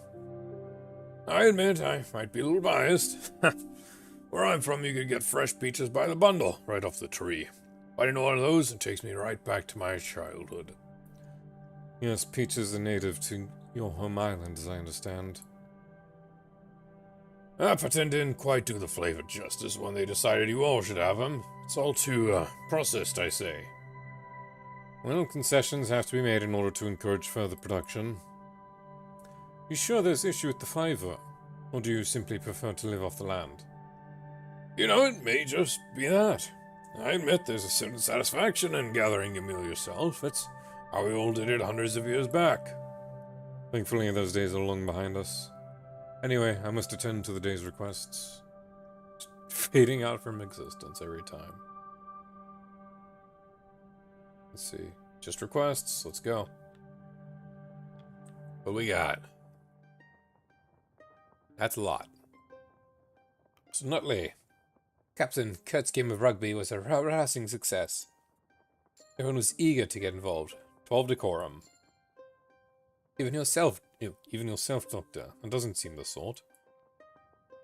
I'm not, but Kurt did drag me into one game. I was tackled fairly hard. Still feeling it, to be honest. I'm not alone.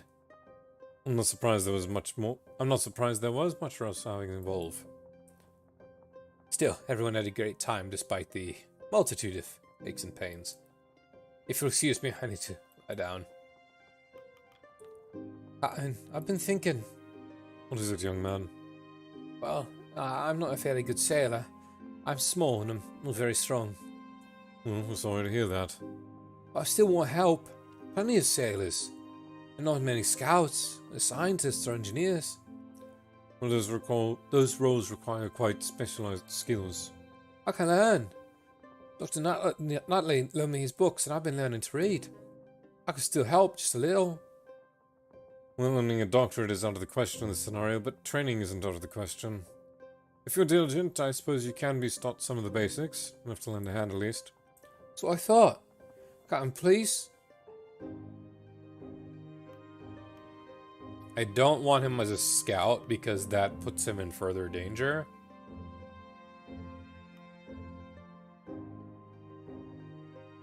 Have him help Nutley.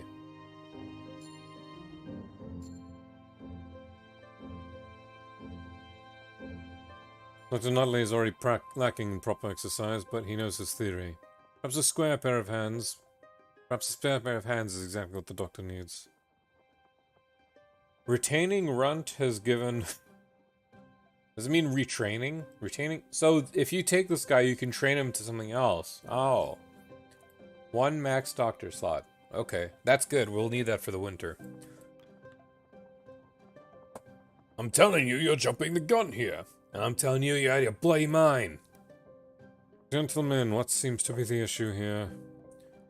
Apologies for bursting in like this, but winter's on its way. We need to hunker down as soon as possible. If we want to survive the cold, we need the camp to be set up for the winter in 2 weeks. And you disagree with us, Kurt? You want protection from the elements, I understand, but I know just how long the winter can last. If we haven't stockpiled enough food, we'll starve to death waiting for the weather to clear. So it's just a longer hunting period? Much longer. 5 weeks if we can. 5 bloody weeks? When will we be hit by then? You mad? We have enough to live off. 2 weeks is all we need. I'm sorry, but have you been on the ice before? You talk like you have. Don't need experience to have common bloody sense, do I? Men, calm down. There's no need to turn this agreement personal. Captain, your thoughts?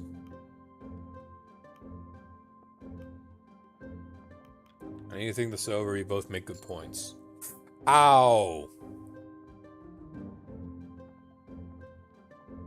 Enough, both of you. Captain Shaw will think the matter over.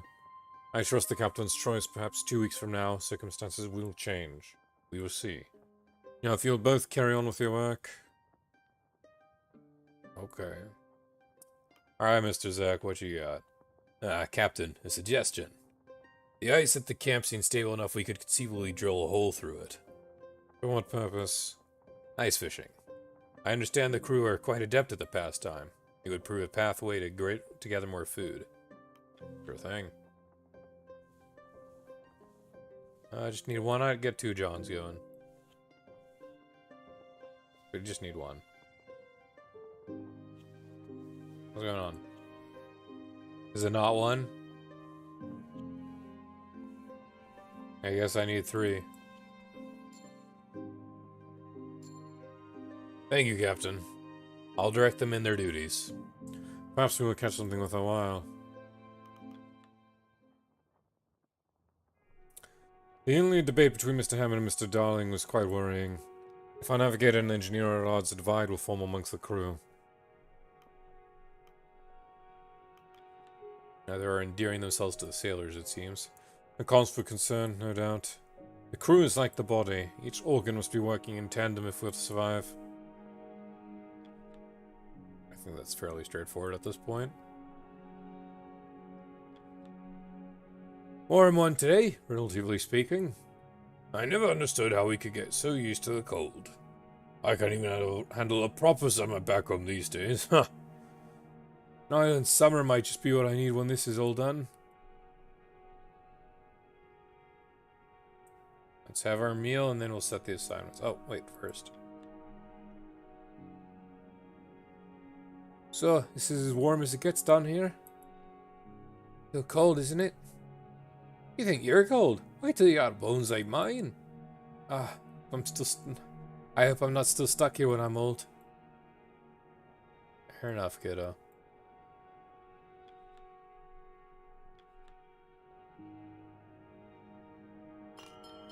Meal time. We have their meal. Are they going to be singing again after? Dinner shared and stories traded. Yep, they're playing it again. Crewmate just asked me if the dogs could serve as an emergency fuel. Don't think they were serious, but I had a bloody good laugh imagining the kid on Master's face if I suggested it.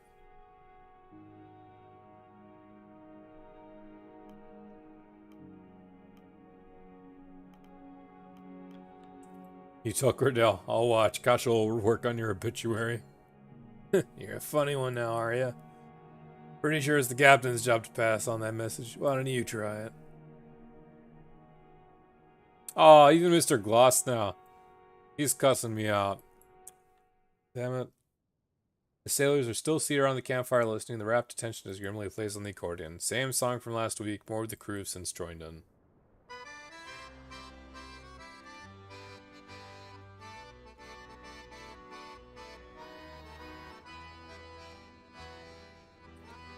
Templeton approaches you, speaking in a hushed tone.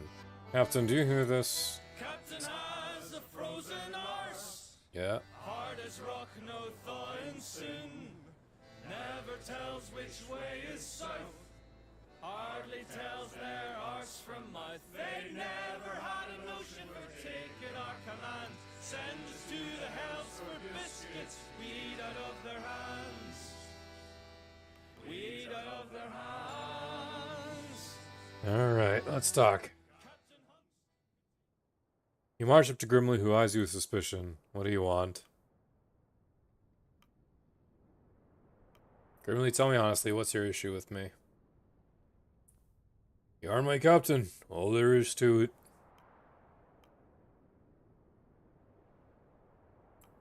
Not yet, but I'm trying. Junior steps in. Alright, I think we call it a night. I wonder if he'll step in if I didn't have his loyalty at this point. Grimly gives a nod and steps away as the crowd begins to disperse. You say you're trying. I'd like to leave you, Shaw. I think Grimly would too. I'll go talk with him. He'll ease up on the music a little. As long as you keep things steady, we won't let you off the hook for anything. Fair enough. I do not believe the youngest Turk's words. I doubt this matter is settled, Captain. Far from it. We've been out here too long. It's the sea. Don't feel right on solid ice. Captain Hunt would tell me to suck it up if we were here. Same. Ice is no home. Agreed. Sooner we get off, the better. Alright, lazy bones. This old Kurt been butting heads with the engineer lately. Not surprised. Mr. Hammond's butted head with just about everyone so far. That mole man ought to be careful who he speaks to. Fortunate Kurt's so patient. To be fair, Kurt can be stubborn as the rest of times.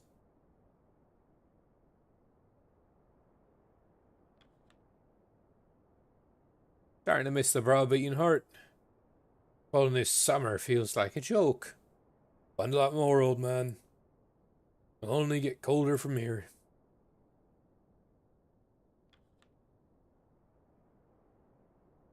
The chief's going to be a battle, Mr. Darling. Aye. Hammond's brilliant, but he's adamant to make everything harder on himself. Not that Darling's any better. You know, I used to be much taller than Greenlee when we were growing up. Would piss him off and fierce, being the older brother. Even Hunt would poke fun. I know why I'm remembering that now, though.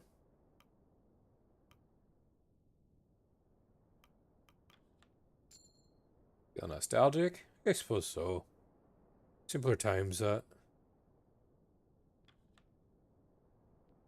Alright, fair enough, Hammond.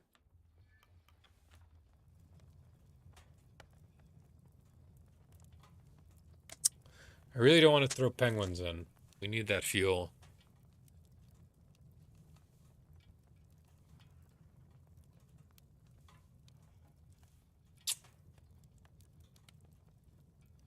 I'll hold. I really don't want to throw anything right now.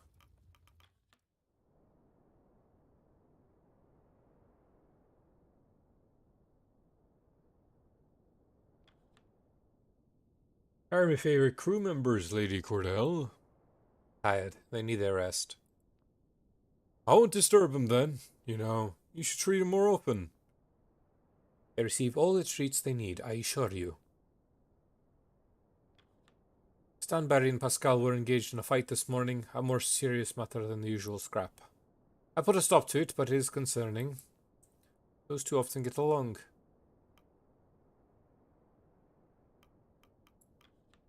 Maybe the pressure's getting to them. Ice can do this to people, dogs are no different. I'd hope not, but you may be right. Stress can affect us all, can it not? I'll have to be more gentle with that pair in the coming weeks. Ice fishing is set up. Oh, are you ice fishing? Yes. You interested? My father would take me fishing quite often. I have some experience. Of course, it's a different story on the ice. Feel free to take the reins, Doctor. Oh, thank you. Perhaps a bit later. So can I assign people to that now? I've been thinking, Shaw. If this expedition is indeed the end of the line for Kurt Darling, I wonder what they'll speak of me when I fail to return. What will the newspapers say?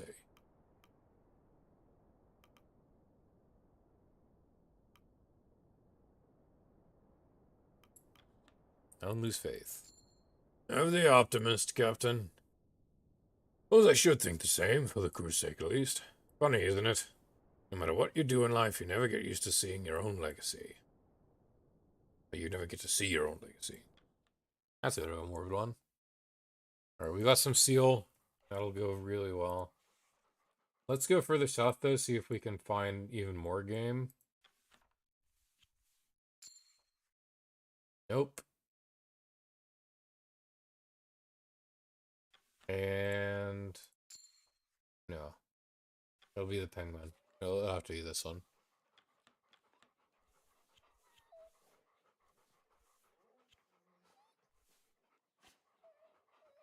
As much as we can.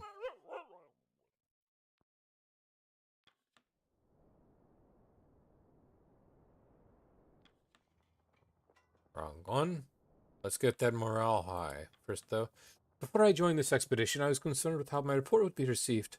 I'm certain the wreck makes for a more interesting story, but before that, it feels like interest in the great explorers is waning. Maybe we'll renew that interest. That's what I'm hoping for. Grew up on these tales. Don't know where I'd be without them. Others may not care these days, but they stick with me. I hope another child latches onto this story. Ah, good evening, Captain. I escaped to talk with Kurt over dinner. He kept asking about my plans for the future. I didn't know what to say.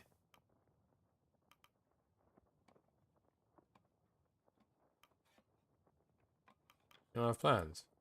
Well, suppose I have once. Not much in the way of an actual plan. I hope I can answer properly in the future. It'll be the first step of my plan. Is there anything I can do for the crew? Get everyone that needs the attention, give it to them.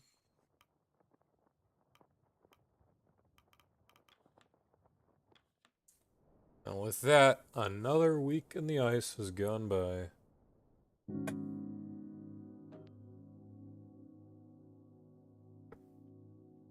Even with 50, the standard, it's still gonna freeze someone.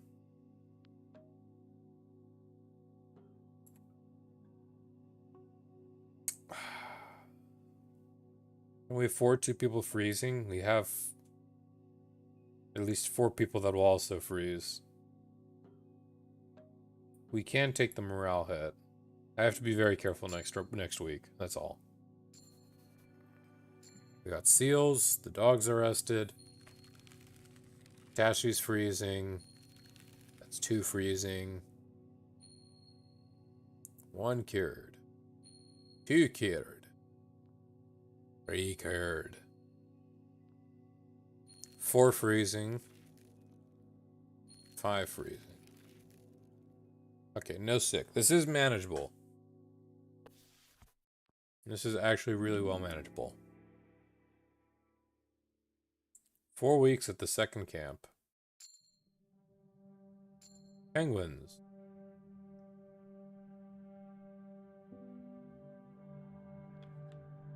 That Kurt doesn't know what's going on about. Lost in his own little world he is. Must think he's still 30 years ago. Man begged and pleaded even to be here, just to feel important. Anything for the hoosh? Got everything for the hoosh, my friend.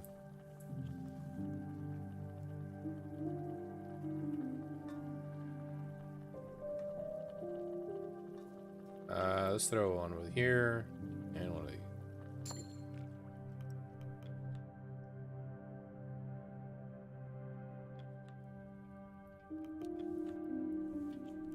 The last 10. We gotta throw in some food. One of the engineers is sick. That'd be funny if he heals himself. I shouldn't risk it though.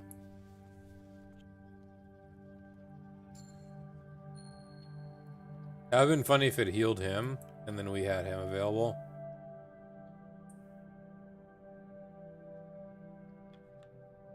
Cat, do I seem afraid of the sled dogs, that is? Well, are you? No. You ever owned a dog as a pet? No, my family does own several cats. Be more afraid of those cold beasts before I feel a little pup. Suppose you're right.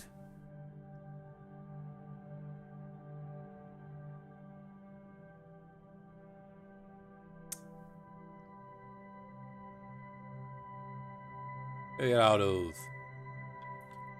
small group of emperor penguins have waddled near the camp. You notice Mr. Gloss and Mrs. Gloss studying them closely. Look, dear, Appendicites. How extraordinary. Astounding. This must be the first sightings of their rookery.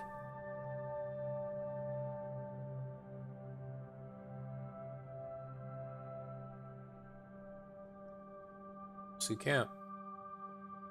Let's see what's going on.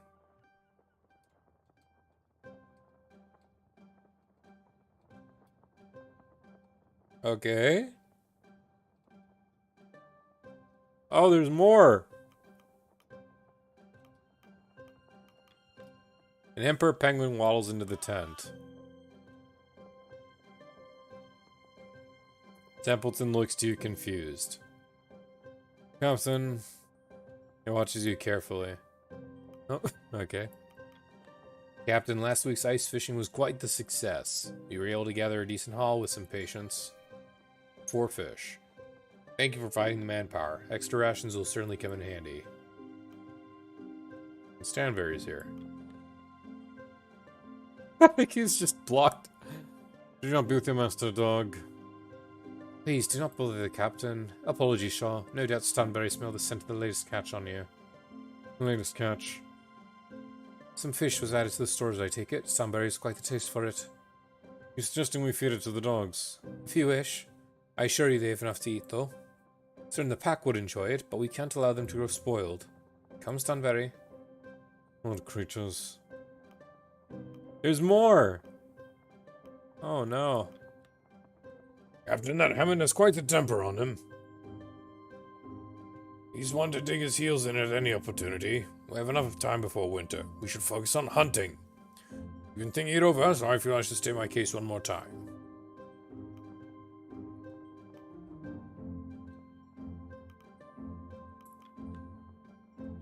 Very well, I'll honor your decision. Apologies for bothering you, Captain. Your penguin waddles in.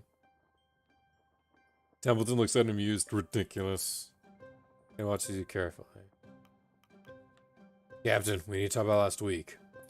I'm telling you, we won't last it if we hunker down the winter starting next week.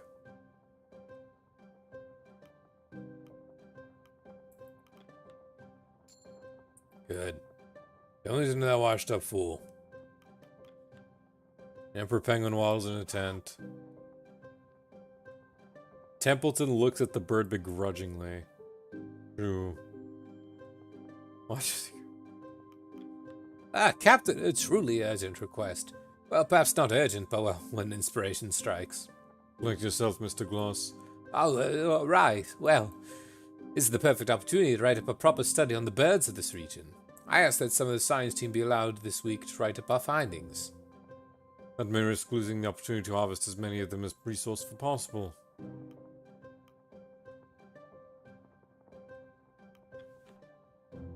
Yeah, go for it.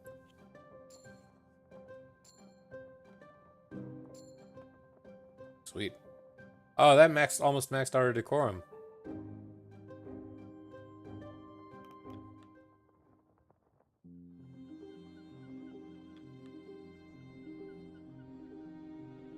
Okay.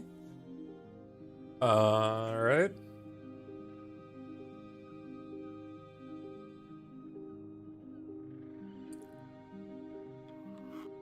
You hear a penguin squawk. You hear a baby penguin squee. You hear a long penguin call. Stanberry is going nuts. Is there one with the tents? No.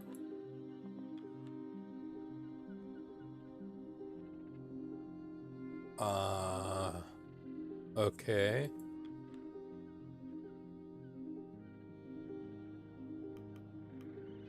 Assign crew to hunting the entire colony? Assign team to hunting some of the colony.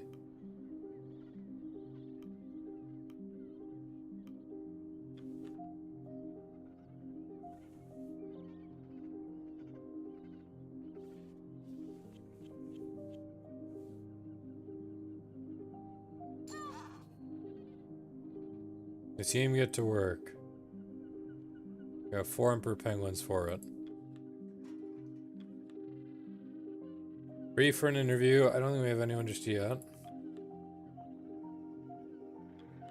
You notice a penguin made its way into the medical tent. No, stay out of here.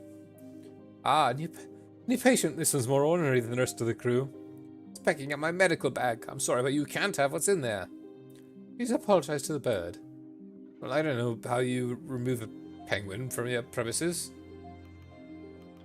Having trouble, Doctor? Oh, Captain, I could use a little assistance. Seems we have something of an unwelcome guest at the camp.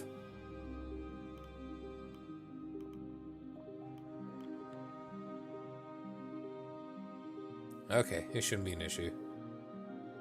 Nutley gently grabs the bird by the sides. The squawking of the penguin ceases as he gingerly leads it out the tent flaps. There, done.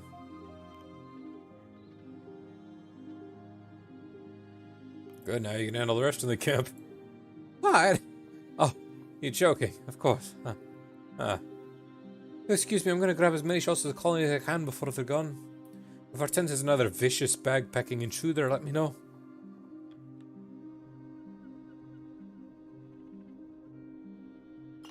Have dinner. Are we gonna get raided because of it?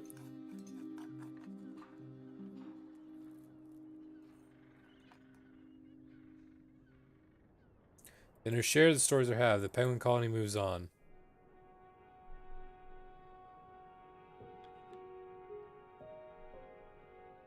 I ain't on my dinner, are ya? You ain't gonna sniff this. Get running back to your master. Alright, just a bite. Aww. Those two are bickering again over dinner. Hammond and Carrot. Both of them are just talking shite. Someone should talk to them. Aye, I know when a punch-up's brewing. Be honest, it's all I ever known. Half my earliest moments are of that. It's over, not sure what to do.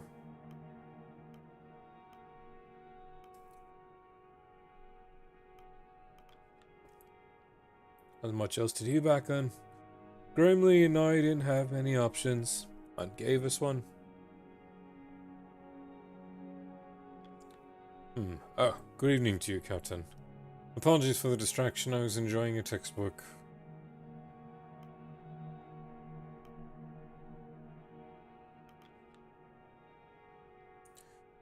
This is not my first peruse of this particular text. This was the first textbook I ever read when entering the field of botany. I'm more than familiar with it front to back. Still, it's more beneficial to reacquaint myself with my field of expertise, particularly when I have spent much time now removed from it.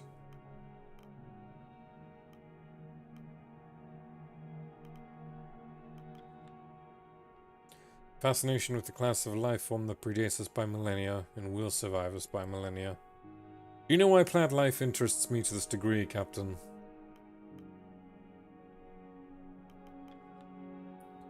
Plant's primary goal is to ensure the continued survival of their species, yet the plant is stationary, vulnerable.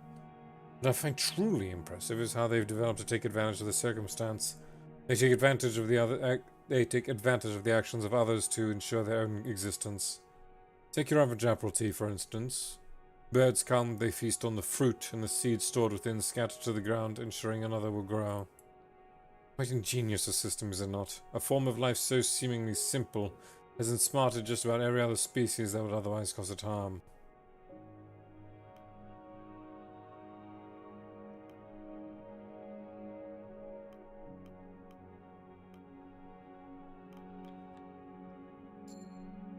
You may have a point, Shaw. Perhaps I should take human ingenuity too lightly. Well, I assume this topic is quite a bore to you. I won't keep you any longer, Captain.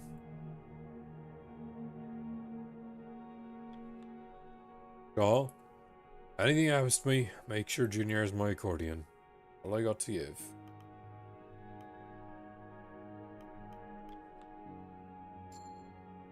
Aye. Thanks. He does like us. A little. Was in my contract, Captain. After you in Templeton, I'm next in command. So don't bloody die. I don't want that responsibility. No, I don't want to die. I don't want to subject that crew to your leadership. Ha! You got that right, Captain. Reading something? Yeah, book on poetry. Can you read one? On poetry, not of poetry. It's an analysis of the technique. Ah, always wanted to read. Is that so? Do you mind helping me, would you? I suppose I could lend you a book, something simple. Oh, thank you.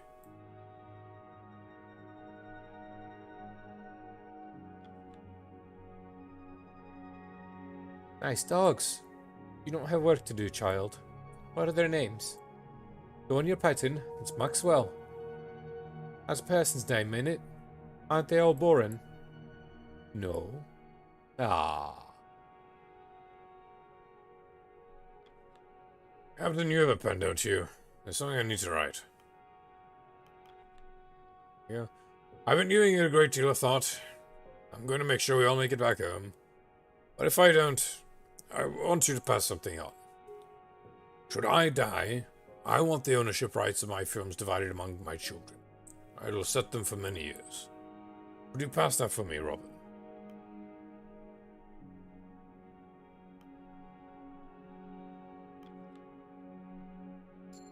Thank you, Robin. I knew I could trust you.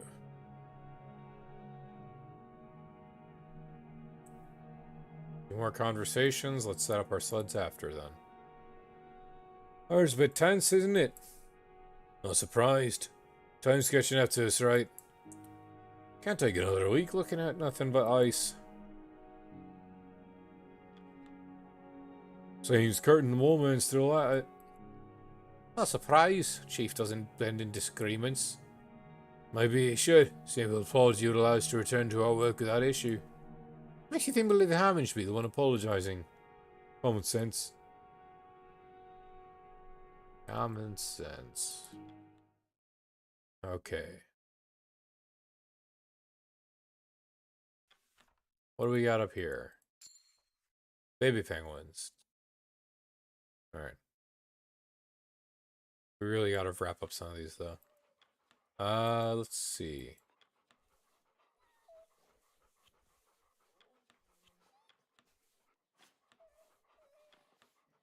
Not all too much we could do though, unfortunately.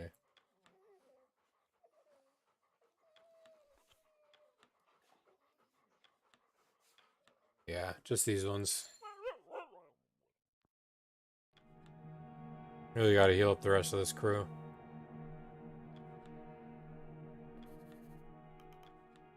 What am I doing? Wrong one.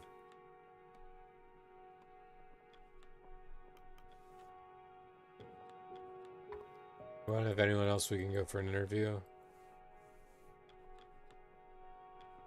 That is a negatory.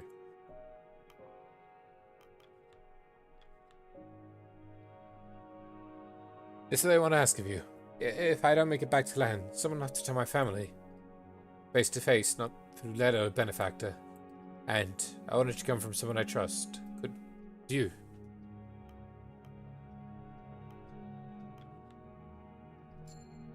It's not your duties, Captain. I know. You don't have to do that for me. So, thank you. It would be a great favor. I trust you. Captain, I made a decision. I know enough of these expeditions. There's no guarantee I'll return home. My writings are inside a case alongside Dr. Nutley's equipment. If the rest of you return to land without me, I want my writings to be published. Finished, unfinished, doesn't matter. Thank you, Captain. Thank you.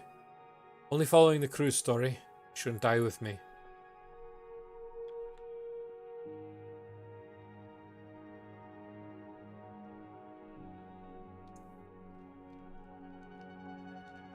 Smart men, Doctor. I'm sure they'll reach a peaceful agreement on time. I hope so. There's no need to worry. This'll pass.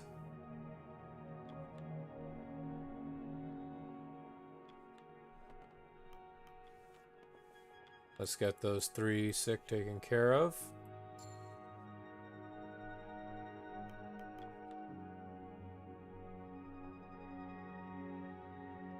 Let's see.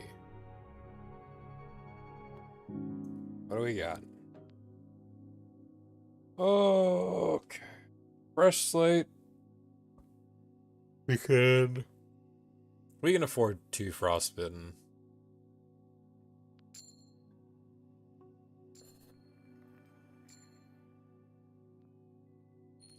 That's 1 freezing. That's 2 freezing. Jones is cured. Tucker was cured.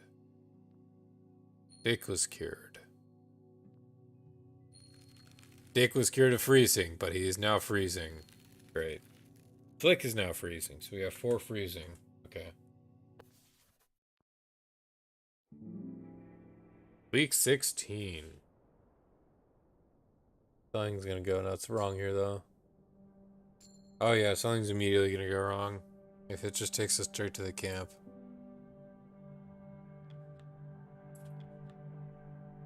Tasha charges into the tent. Captain! You're out of breath, what is it? It's Kurt and Hammond. They're about to knock each other out. Come quick. What? He bolts out the tent. Just to see to it, Captain. What is going on?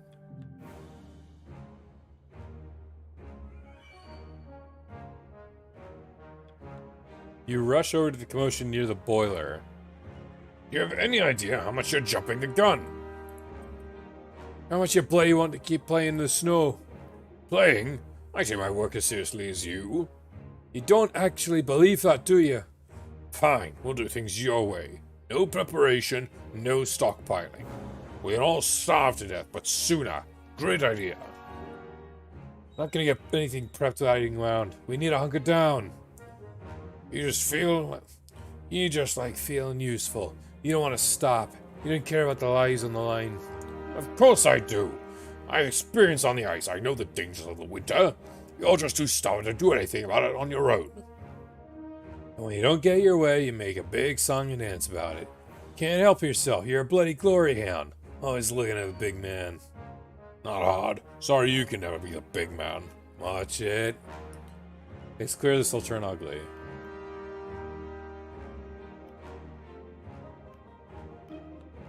I don't recall asking for dinner and a show.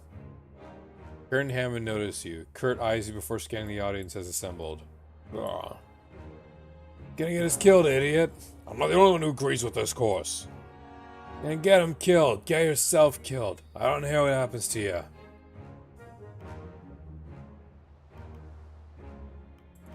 Get firm. We gotta get firm on this.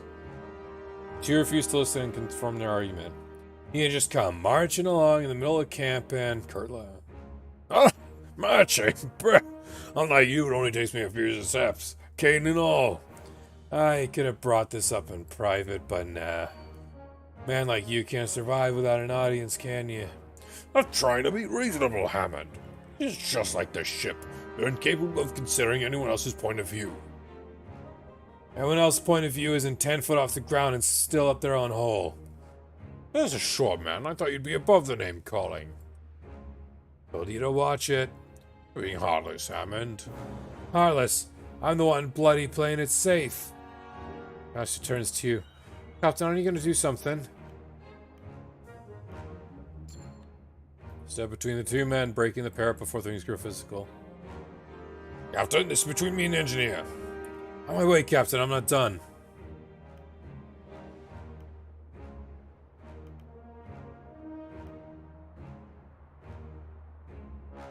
No, you are. Return your stations or else. After the exchange, both men looked to each other warily, their aggressions taken out, the two of them were left with only a glow of shame from their actions. Hells. Certainly could have gone better. Despite his jovial comment, Kurt's unable to bring a laugh to anyone, including himself. Get that out of your system. Two men let out weary sighs, almost in unison. Waste everyone's time, clean yourselves up. You walk away, making to your tent, the two men left to wallow in their shame. As you walk away, you're stopped by Templeton.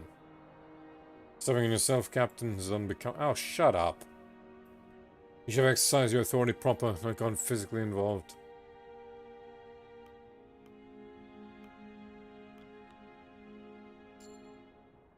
Okay, good. Some redemption. We best hope that the crew indeed follow your example. I'm concerned they'll instead expect you to act on their behalf.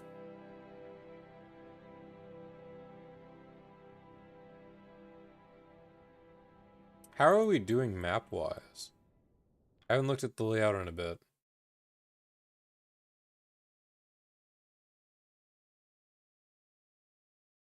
Huh. Okay, okay. We've gone some distance.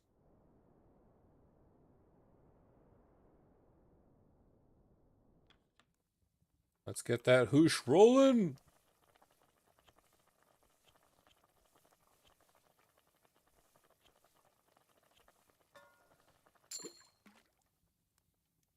No one got sick, thank goodness.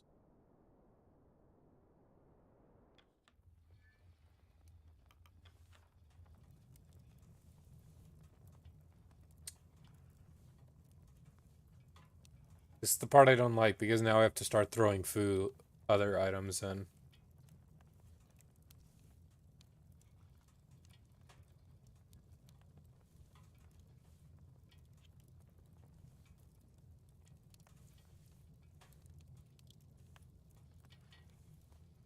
My barrel's not going through properly. What's going on there?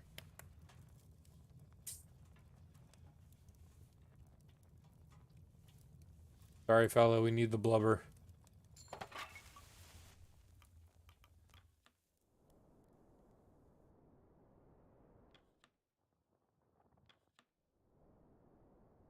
Alright, let's see. What's going on in here? Nothing yet. Take request, let's go.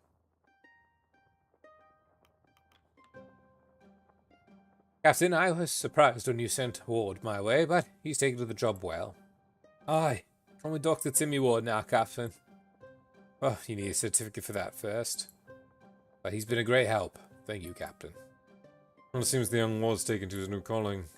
I would never expected the boy to move into medicine. Suppose people can surprise you, Captain. Ah, Captain, good news. My penguin write-up's complete.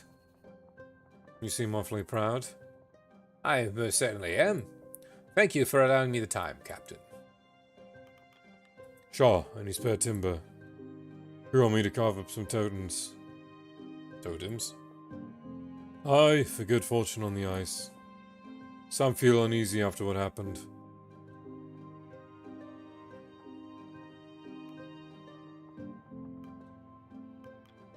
Good idea, but I'm afraid we're out of timber. Shame. Oof. That's a rip. No conversations or any other activities going on. I was hoping that ice fishing one would have stuck around. That could have been good for a bit.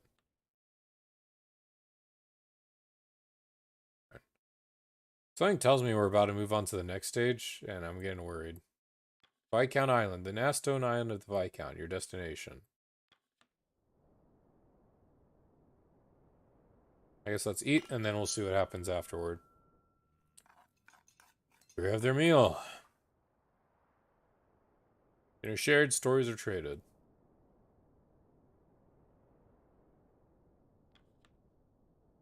You've been bothering my dogs for some time now. They're having fun. Are you shaken by this morning's events? I've covered much worse incidents in the city. Yes, but you could return home after that. Grant my dogs a rest. And grant one to yourself as well. Captain, there's a matter I wish to bring to your attention. I intend to train one of the crew to handle the kennel in case well, if the worst should occur, I do not wish the crew be left without a kennel master. Good idea, but let's hope it does not come to that. Thank you. I will ensure someone suitable is chosen. We will speak more on this later. This is your time of rest, correct? There's you for 9 to sleep. Sounds good. Templeton. Captain. I've noticed a decline in my writings. First I blamed the cold, but then I realized I would often drink coffee as I write. It's becoming difficult to keep the energy without it. How much would you drink to make such a difference? I admit I'd grown quite dependent on the caffeine. It's a shameful thing. I often struggled with sleep. No matter how exhausted my body would feel, it wouldn't come. Best to channel those hours into research, I always believed. Can you believe that I heard that Hammond fella? He's lucky Kurt didn't just swallow him. Kurt could have handled it better. But Hammond's a prick, yes?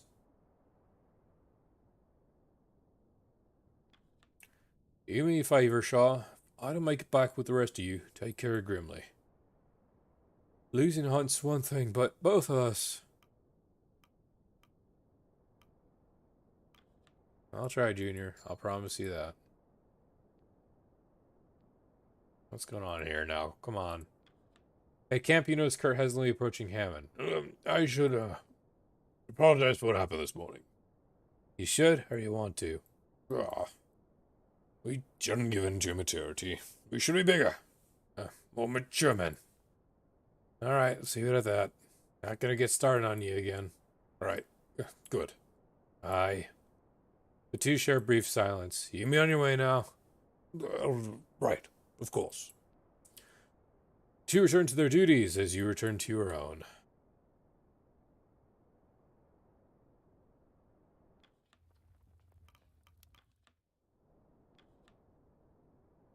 That fight was something, wasn't it? Two jumped up egos cracking under pressure, I imagine. You haven't been in a fight, have you, two Johns? No. No one's ever tried fighting me. Not surprised. You're massive, but you wouldn't hurt a fly. Didn't know this would happen. He was bound to fly off the handles eventually, eh? Aye. That's how I feel bad for Mr. Darling, anyway.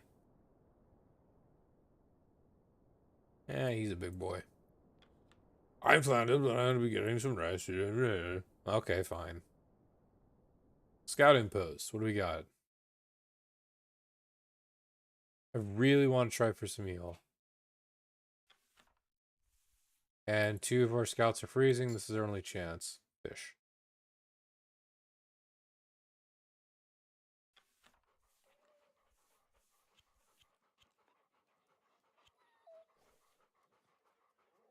Let's get as much as we can, I suppose.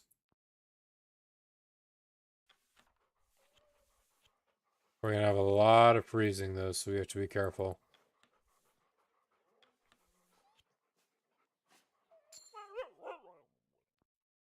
I'm taking a big risk by setting a lot of people here. I like that. He's finished developing these. Thanks for stopping by. Okay, never mind. You're all good. Keep that morale up, ma'am. What I would say, but I can't afford to give you anyone. Mr. Nutley.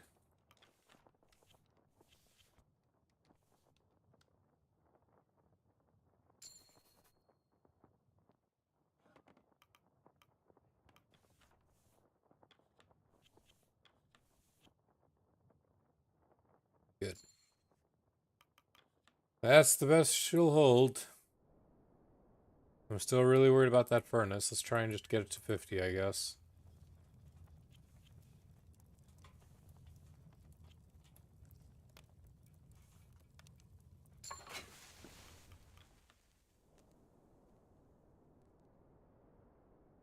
What do we got? Bit me.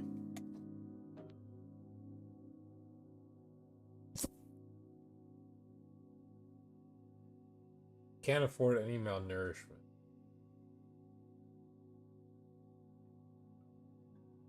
It's gonna be a rough call, but I'm gonna make the choice. We go normal. We got 9 penguins. Crew refreshes. 1 freezing. 2 freezing. 3 freezing. 4 freezing. Okay. Okay. Anything else? 5 freezing. Okay, that's manageable. We can set 2 with the engineers and the 4. We can do up to 4, so even if something happens, we'll be fine.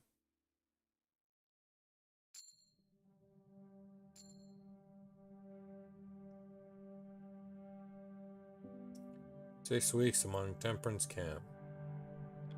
Captain, what happened last week? Sorry.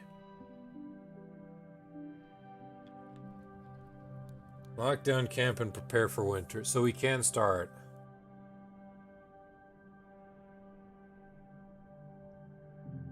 Let's listen to the requests first, and then we'll start that. But first, let's get everything else going.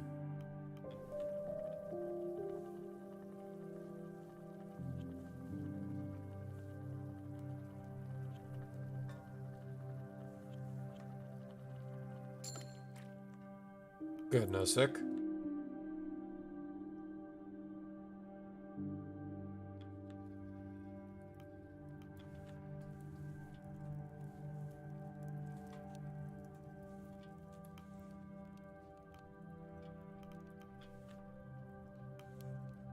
Let's listen in first, see what's going on.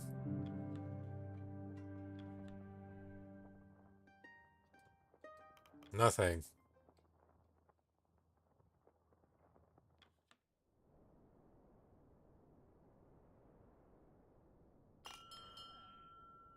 Just low enough week. We have their meal.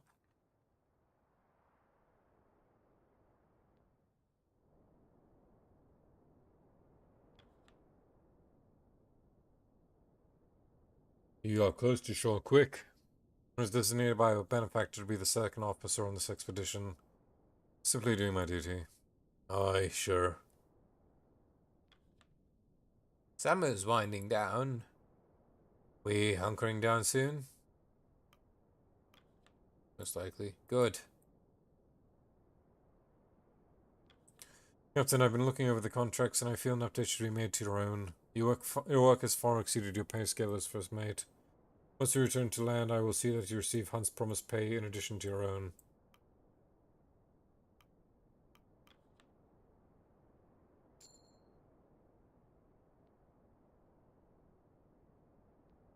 Right. Yeah, let's be a good boy about it. Come on, the question. I told you I'm not getting quoted in your bloody report. Calm down, it's not about you. You worked with Mr. Templeton before, yes? Regrettably. Do you happen to know his age? Wasn't listed in the records, and this may, based on his appearance, is difficult. He's younger than he looks, that's all I know.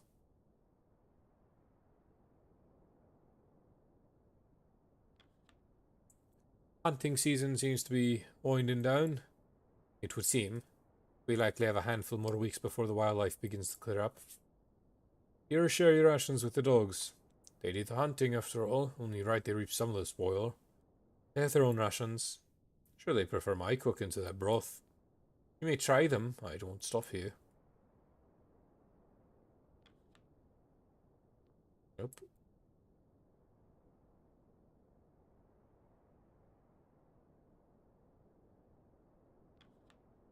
Doctor, good evening. Something on your mind? Ah, I was curious. You've been awfully quiet after, well, last week's scrap. The visits have been scarce and you've kept your own at dinner.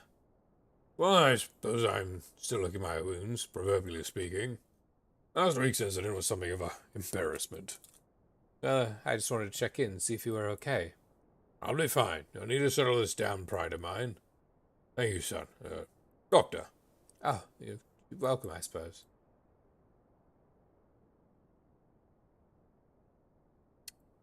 Let's get the sick treated with first.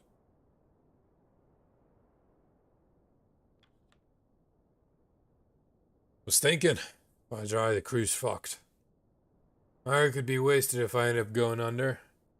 Captain, if I go, you better keep it alive. Ain't keen on dying for nothing.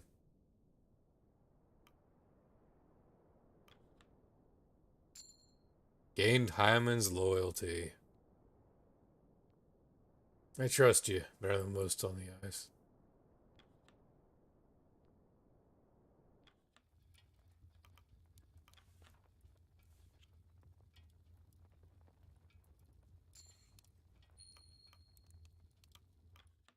And heals 1.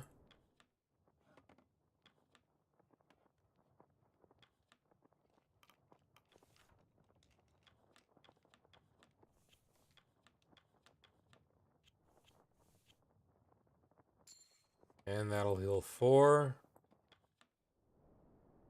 Let's set out some tracks for the week, and that'll be it.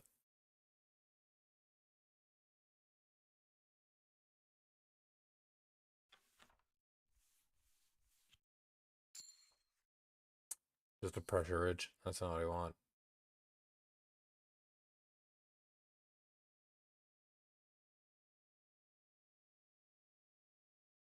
Yeah, I guess let's just get as many of these as we can.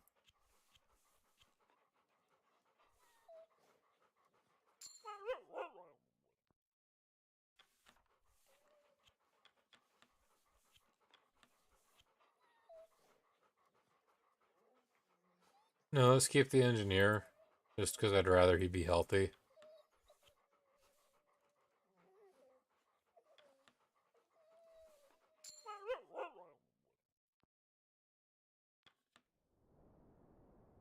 Let's lock down.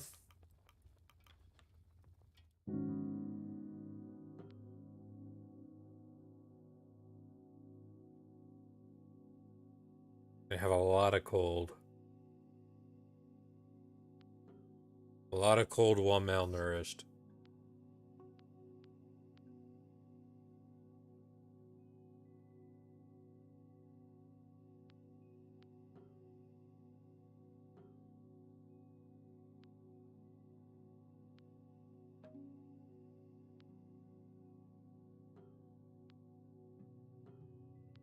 Why am I not able to?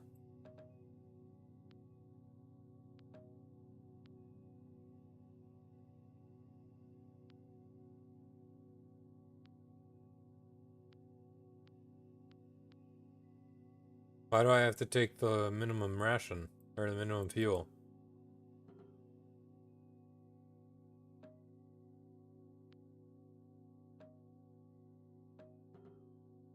Because I can't back out of this? Oh, that sucks.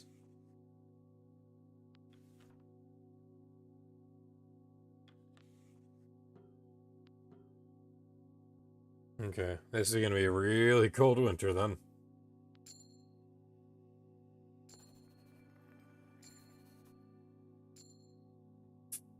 That's my bad. Gonna have a lot of freezing. This might be just a week of recuperation. 21 weeks now. We're over halfway there. That's 4.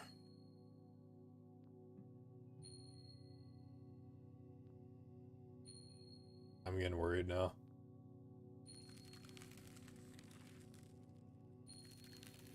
5 freezing. 6 freezing. No more than that? Okay. Good, it went to one person. 6 really pushes it, but we can still treat that.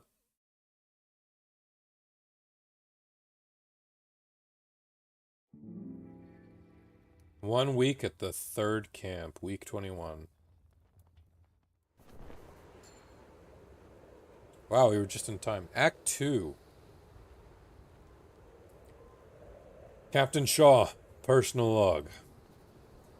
The crew have settled down for a long winter. It'll be many months before the canopy is removed, and further travel across the ice will be a possibility. Crew will be here for quite some time. The winter is long and cold and carries out in complete darkness. One can lose track of the days. It's not uncommon for one's sanity to buckle under stress and fear in extreme conditions, and this proves to be the most extreme of all. Complete darkness in the coldest part of the world. It would be appropriate to keep a constant check on the crew's mental conditioning at this time. Before the winter set in, the navigator and the engineer came to blows in public amongst the crew. Quite literal were the blows, as the men had to be separated by the crew.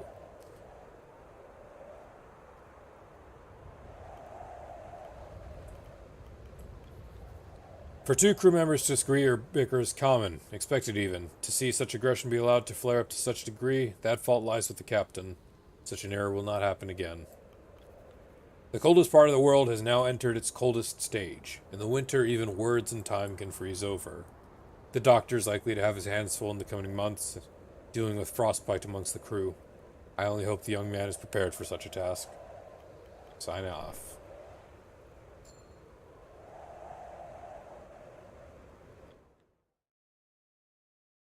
We'll do one more week and we'll call it. Let's see what this new camp is like.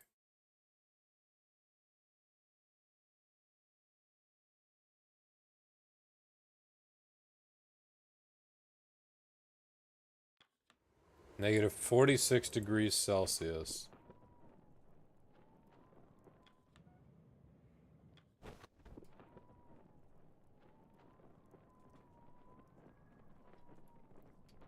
Gosh, that wind howling would terrify the crap out of me.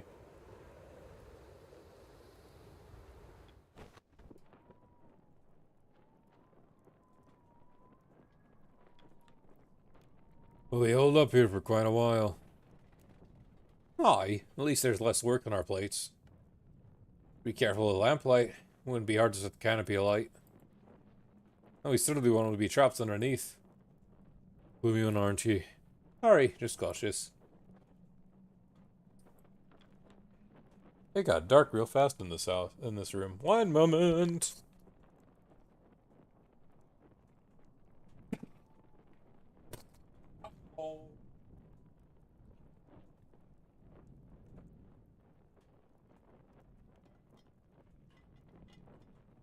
Rip. Rippy and Kippy. I was worried about that. I don't know why I can't just hang it up like a normal person. Alright, let's see. Look at this. It's like we're under one big tent. Yeah, I suppose so. So, no more hunting then? For the foreseeable future, yes. Alright. Here's hoping we have enough food to last us. Oh, yes, let's. Under the canopy, it's almost cozy. Ignore it's colder than ever, yes. But I wouldn't give to have a nice flask of hot cocoa at a time like this. Oh, why'd you have to mention it? Now it's all I want. Ah well, best save for home, eh?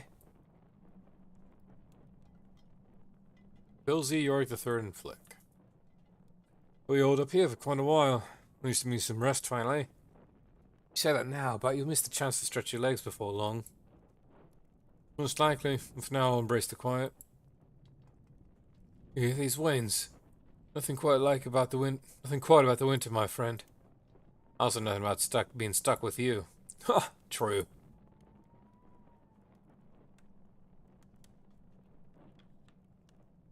Where's the beasties? Earning their rest, something they make a habit of in the coming weeks. Ah, they had finally afforded a break from them, only seeking a modicum of heat. Best get used to that, too. Long winter ahead. Indeed.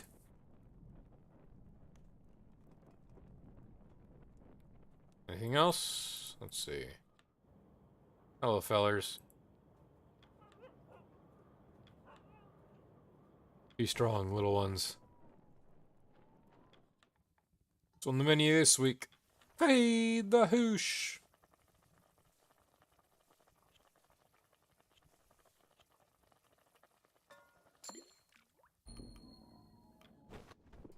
I think it was one of the Frostbin people, too.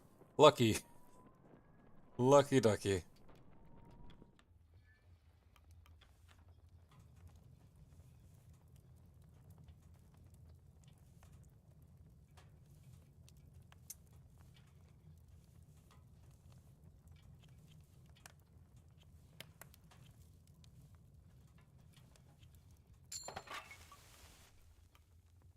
Really don't like the idea of throwing the penguins in, but we have no choice.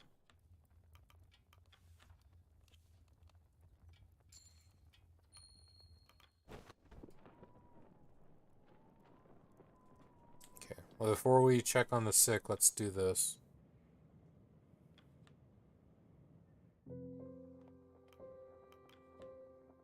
Well, Captain, sun won't be getting up for a while. Welcome to our new home. Aye, this canopy ain't pretty, but she'll do us right. Aaron means stuck it out in that blizzard. That I believe we can all agree on. It's a strong one, aye. Worse than any I've seen. I'll have to adapt out for the rips in our canopy. Don't want the heat seeping out. Or the cold ripping in. You see a single hole, grab whoever you can to fix it. Best heed their warnings, Captain. Tarpaulin is old and has clearly seen better days. Captain, I hope you're becoming accustomed to our new setup. It will be some time before we can leave this canopy. 21 weeks. I assume you've been keeping track for that time? It's been 21 weeks since we set sail. 18 more till rescue. Yes. Winter will be long, but I feel it won't feel... I feel it won't feel as such. Even thoughts freeze out here. I think the weeks will pass us before you know it. Still, you've been in command for some time now. It has made for interesting observation, at least. All good, I hope. Well, he flicks through the pages of his notebook. I still believe it wasn't wise to claim Hunt as abandoned the crew, no matter how truthful it seems to be. To disparage the man's character did no favors for you amongst his sailors.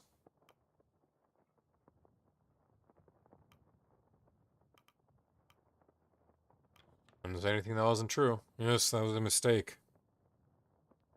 I'm disappointed by your refusal to take action against Stirk and his amuse. Is he, like, judging me for all the major actions? Wow.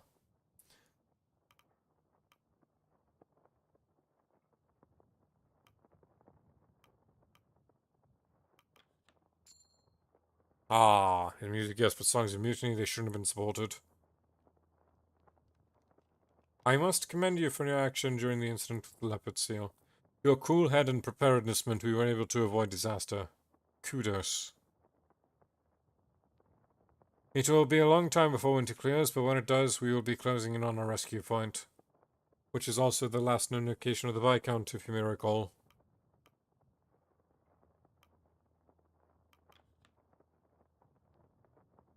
I doubt that. The man had little faith in the expedition. I wonder... You still have to find the Viscount, no matter. You've spoken enough. Best get to work.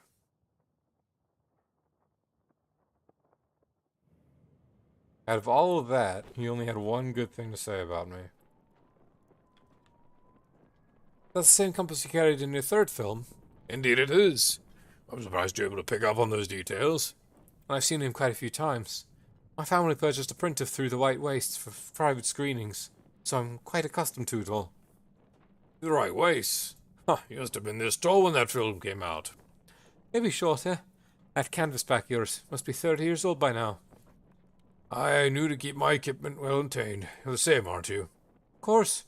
You don't let me camera even get scratched. You know, we barely had a budget for that first film. Most thought the idea was set for disaster. Had to get sponsorship of tinned beans to even get that expedition off the ground. I remember those adverts. Newspapers ran them for quite a while, in fact. I had some newspaper clippings for research built in a portfolio. I think one of those adverts is in this folder.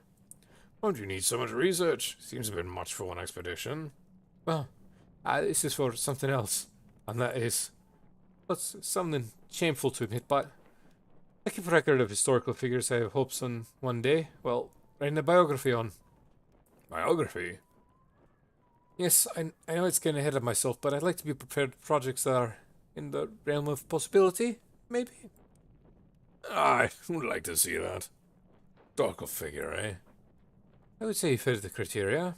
Flattering, but it makes me sound old, huh? He's getting more, like, worried about his age. Like, throughout this whole journey, he's, like, getting really worried about the appeal of his age.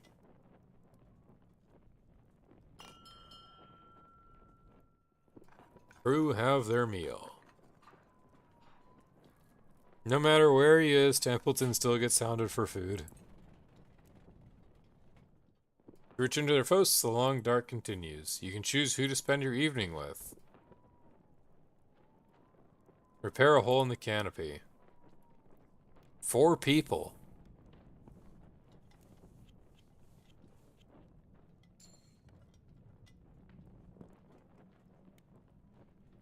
That's scary.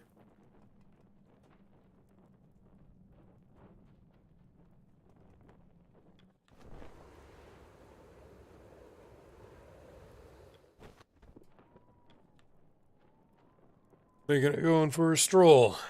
Huh? What? You was staring at the exit a while. Right. You alright?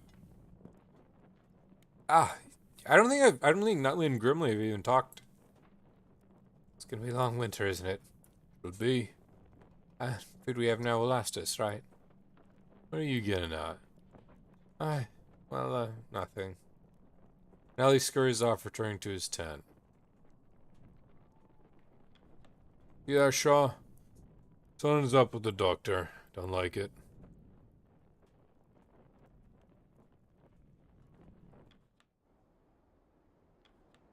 Ah, Doctor, you're back. You wandered up so soon after dinner. Something on your mind? No. I was just planning to get an early night. Oh, well, good night. Yes.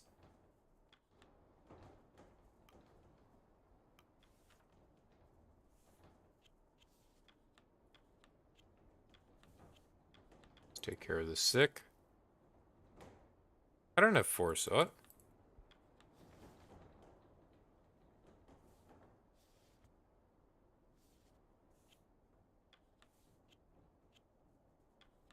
That was weird. Okay. A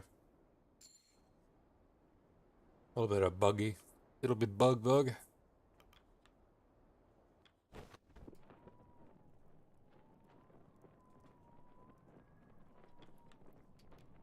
How do you say this one? Acceleration. You said this was a simple book. You suddenly picked an interesting time to start reading. Well, I bet. Too dark to see anything most of the time. I brought on the need to learn. Not gonna be strong forever. Whaling work will dry up. Do want time to learn something else. Ah, Captain, we're set in for a few weeks. We'll devise something good to pass the time. All sports are out of the question, considering the circumstances. Perhaps we could share stories about our expeditions past. I've a few up my sleeves. Yeah, sure thing. I mean, just be spiffing. We may be out here for some time. Better I get through at some reasonable pace. Wouldn't want to waste every story I have in a single evening, would I? Oh well, I'll let you get back to work for now.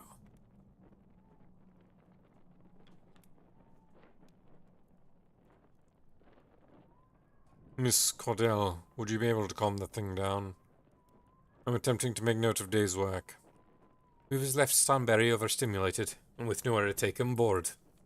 How long before the creature tires itself out? A pack down can remain active for several hours without taking a rest. And then it will calm down? Perhaps. Then another is likely to act out again. Ah. Is anyone going to have work done in their presence? You'll grow used to it. Learn to focus your mind. I'm focused on my duties at all time, thank you very much. Then you should have no issue. Oh. That's a funny one. Can I send people out? I saw that expedition. But it's like, would I want to risk it? Scout north. Just one. That's all. There is penguin. I do need to stalk, but I'm really worried about freezing.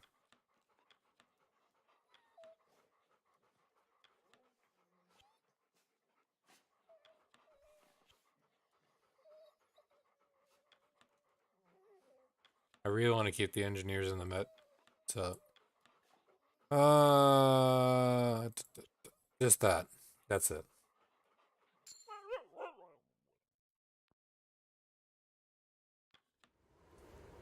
Alright. Week 21, hit me. Oh, wait. Before I do, I really don't want to risk it. Let's get that furnace getting up a little more. Because that last round was bad.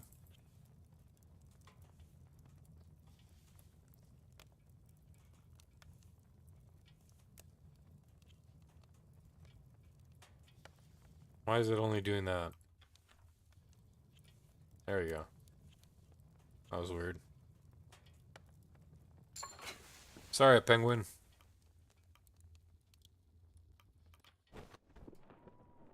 Let's see what we got.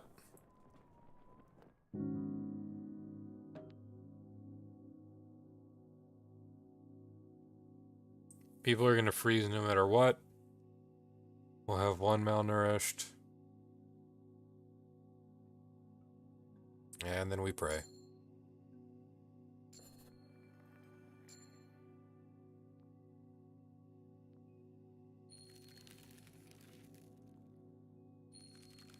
Everyone gets freezing no matter what now from sledding. Okay.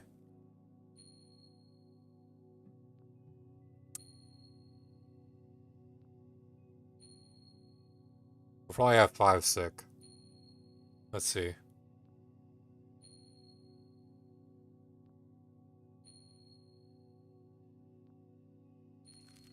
That's 4. That's 5. Poor Mrs. Gloss, she can't catch a week. That's 6. Again, tolerable. We can deal with 6. 4 weeks at the 3rd camp. Oh, it just jumped 3 weeks. Oh, jeez. Alright. I suppose that's where we'll call it for now. It's been about 3 hours since we started. We're part of the way into week 3, or act 3. And with it going 3 weeks at a time from that, I think we're gonna get soon there. Like what? This will be like 4 or 5 week segment and then probably an ending? I don't know how it's gonna work out. We'll stop for now though. I don't know my plan for the weekend. I will probably stream again on Monday, because I unfortunately have work on the weekend as well. So that's a big rippy. We'll see what happens. Thank you for anyone who stopped by. Thank you for anyone who's going to watch. And have a great day.